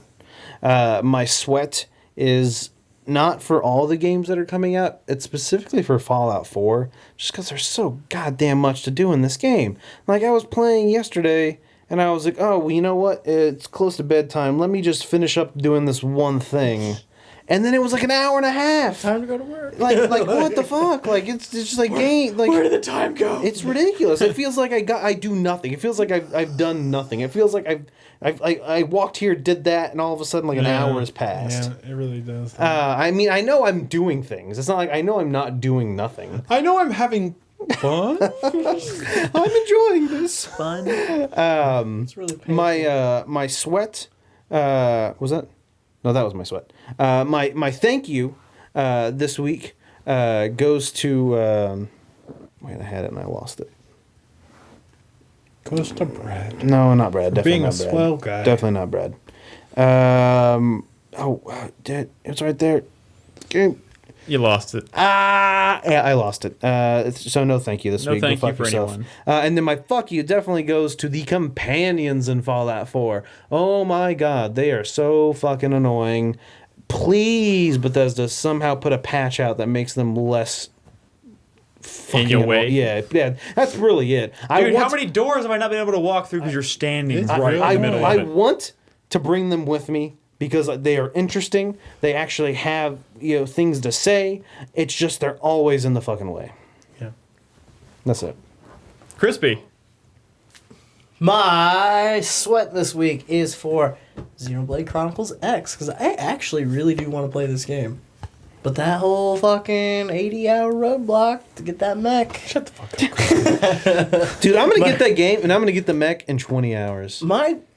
You're building up to something. You get insurance for it. It's supposed to be a big deal. Dude, Insurance. it's a pretty big deal to me. Like, Are you really trying to sell a game by saying insurance? insurance? Insurance! Insurance! Metal Gear Solid 5, you can buy insurance. I'm saying that for your base. it doesn't seem like it's supposed to be slight. That's all. Yeah. My fuck you for this week goes to whoever was in charge of handling voice work for Darth Vader in Star Wars Battlefront.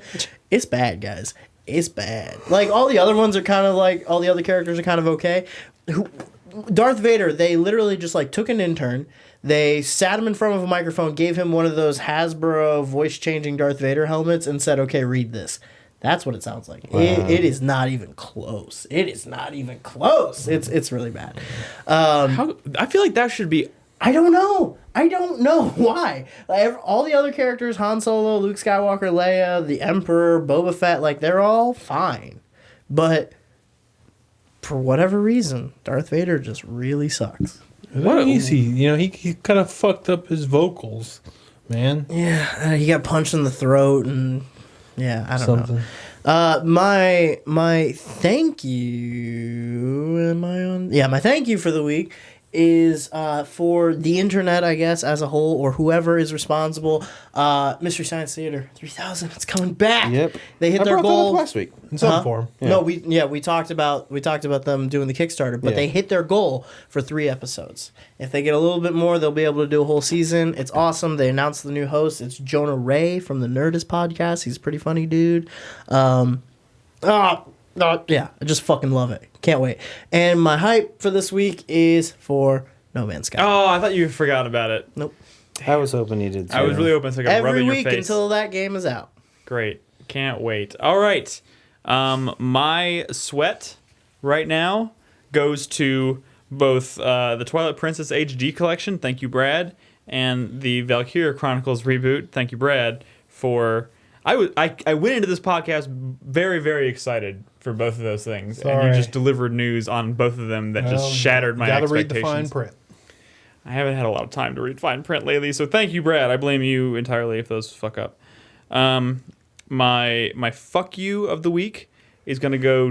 I haven't really had an opportunity to play with companions per se yet, but Dog Meat needs to get the fuck out of my way. Fuck you, dog. Sweet though. He's so sweet playing with that teddy bear. He's so great. And then he's standing in the doorway while I'm being shot, and I can't get past him. He's also prevented me from going up and down stairs. And then while I was trying to force my way past him downstairs, dude, I must have knocked him off the stairs or something. You know what I do when he's in my way? Punch him in the face. I apparently knocked him off the stairwell at some point trying to get by him and like injured him. Yeah. I think. Because I heard him like do that like awful like noise that dogs make when they get hurt, which I hate. And then you went, oh. Yeah, exactly. You know he can sneeze? I did not know that. Yeah, he'll Every sneeze now sometimes. and then, like, I'll also hear him like fall off of something or whatever, and I'll go, oh, and I'm like, oh my god, that's what I'm talking about. Where is he? What happened? And my thank you. Do I have this week? I mean, I remembered I wanted to replace my thank you with another sweat because Indivisible, while it did get stretched out to longer, it's currently at just over 1 million, so it's 2/3 of its way to its goal, but there's only like 2 weeks left, so I'm still worried. It's gonna do it. It's gonna do it. I'm worried because it's gotten so close. It's gonna do it. I really want it because I really want to play that game. I'll just do 2 hypes because I like to be hyped about things. I assume you're hyped for Friday. Hyped for Friday? What's on Friday? The new season of Dexter. Jessica Jones. Oh, is that this Friday? Yeah. Dude, I just got the internet back. That's this Friday. I thought it was like already out. No, it's this Friday. Dude, I like how I'm like the least excited person, and I don't know when it's coming. I literally it comes out went November 20th. I went over 2 weeks without internet or I guess cable. That's true. So I just caught up with like Arrow last night, and Ugh, that show's gotten kind of poopy in my opinion. Yeah, but you know what hasn't? The Flash. I'm Dude, the Flash enjoying- is getting Holy so shit! goddamn good. Holy shit! Yeah. I'm still enjoying the fuck out of I Arrow. might have to Whatever. stay up I didn't late say tonight it was just to see- bad. I'm just saying. Okay, anyway. My hype is going to be for oh man. Well, I mean, all the games that I'm really excited for this year are out. I mean, I'm excited to play more Fallout because Just fuck Cause crazy. 3, maybe? But- You're not a big Just Cause guy. Huh? I've never played a Just Cause game. But Shut Why? up. Why, Nick? You never played 2? Why I've dabbled in have 2. you never played a Just Cause game? I don't know. You're asking me like that, like you think you know the answer to it. I don't even know the I answer. know the answer. Just Cause. Just Cause. Oh, Come on, Nick. I'm sorry. Cause. Just cause. I'm sorry. It's all right. Just Cause. So I'm gonna go. I'm just gonna say my hype. Honestly, my hype is to play more Tomb Raider. Like I'm really excited to play Fallout, but like I'm enjoying Tomb Raider a lot. I want to get that. but I kind of want to get it on Xbox One. But It's I don't probably- have an it's- Xbox One. It is a really pretty Xbox One game. It sounds Yeah. like it's worth waiting for on the Xbox One. So I'm excited to play more of that. I'm also excited to rewatch Spectre with Jack. He's like, "Oh, you were serious about that?" Oh my God! Stop going off. Yeah, I'm excited to watch Spectre again, and we do need to record a popcorn cast on that. And I know most of us here have seen it, so maybe the next day or 2 or 3 or 4, Okay. record a spoiler. A Hunger popcorn cast. Games popcorn cast. Woo! I haven't watched the last Hunger Games movie, so I should probably watch that first. I gotta watch that. Anyways, We're going to see a double feature of that. yeah, tomorrow. Yep. It's crazy. All right, so that's our show this week, guys. Thank you for listening. You can watch us broadcast every single night over at 4pp.tv, and we'll do another podcast next week on Tuesday. Same time, same place. Should be fun. And 4playernetwork.com is the website. Anything else, guys? You want to add anything? Love you. Goodbye. Love you. Goodbye. Thanks, guys.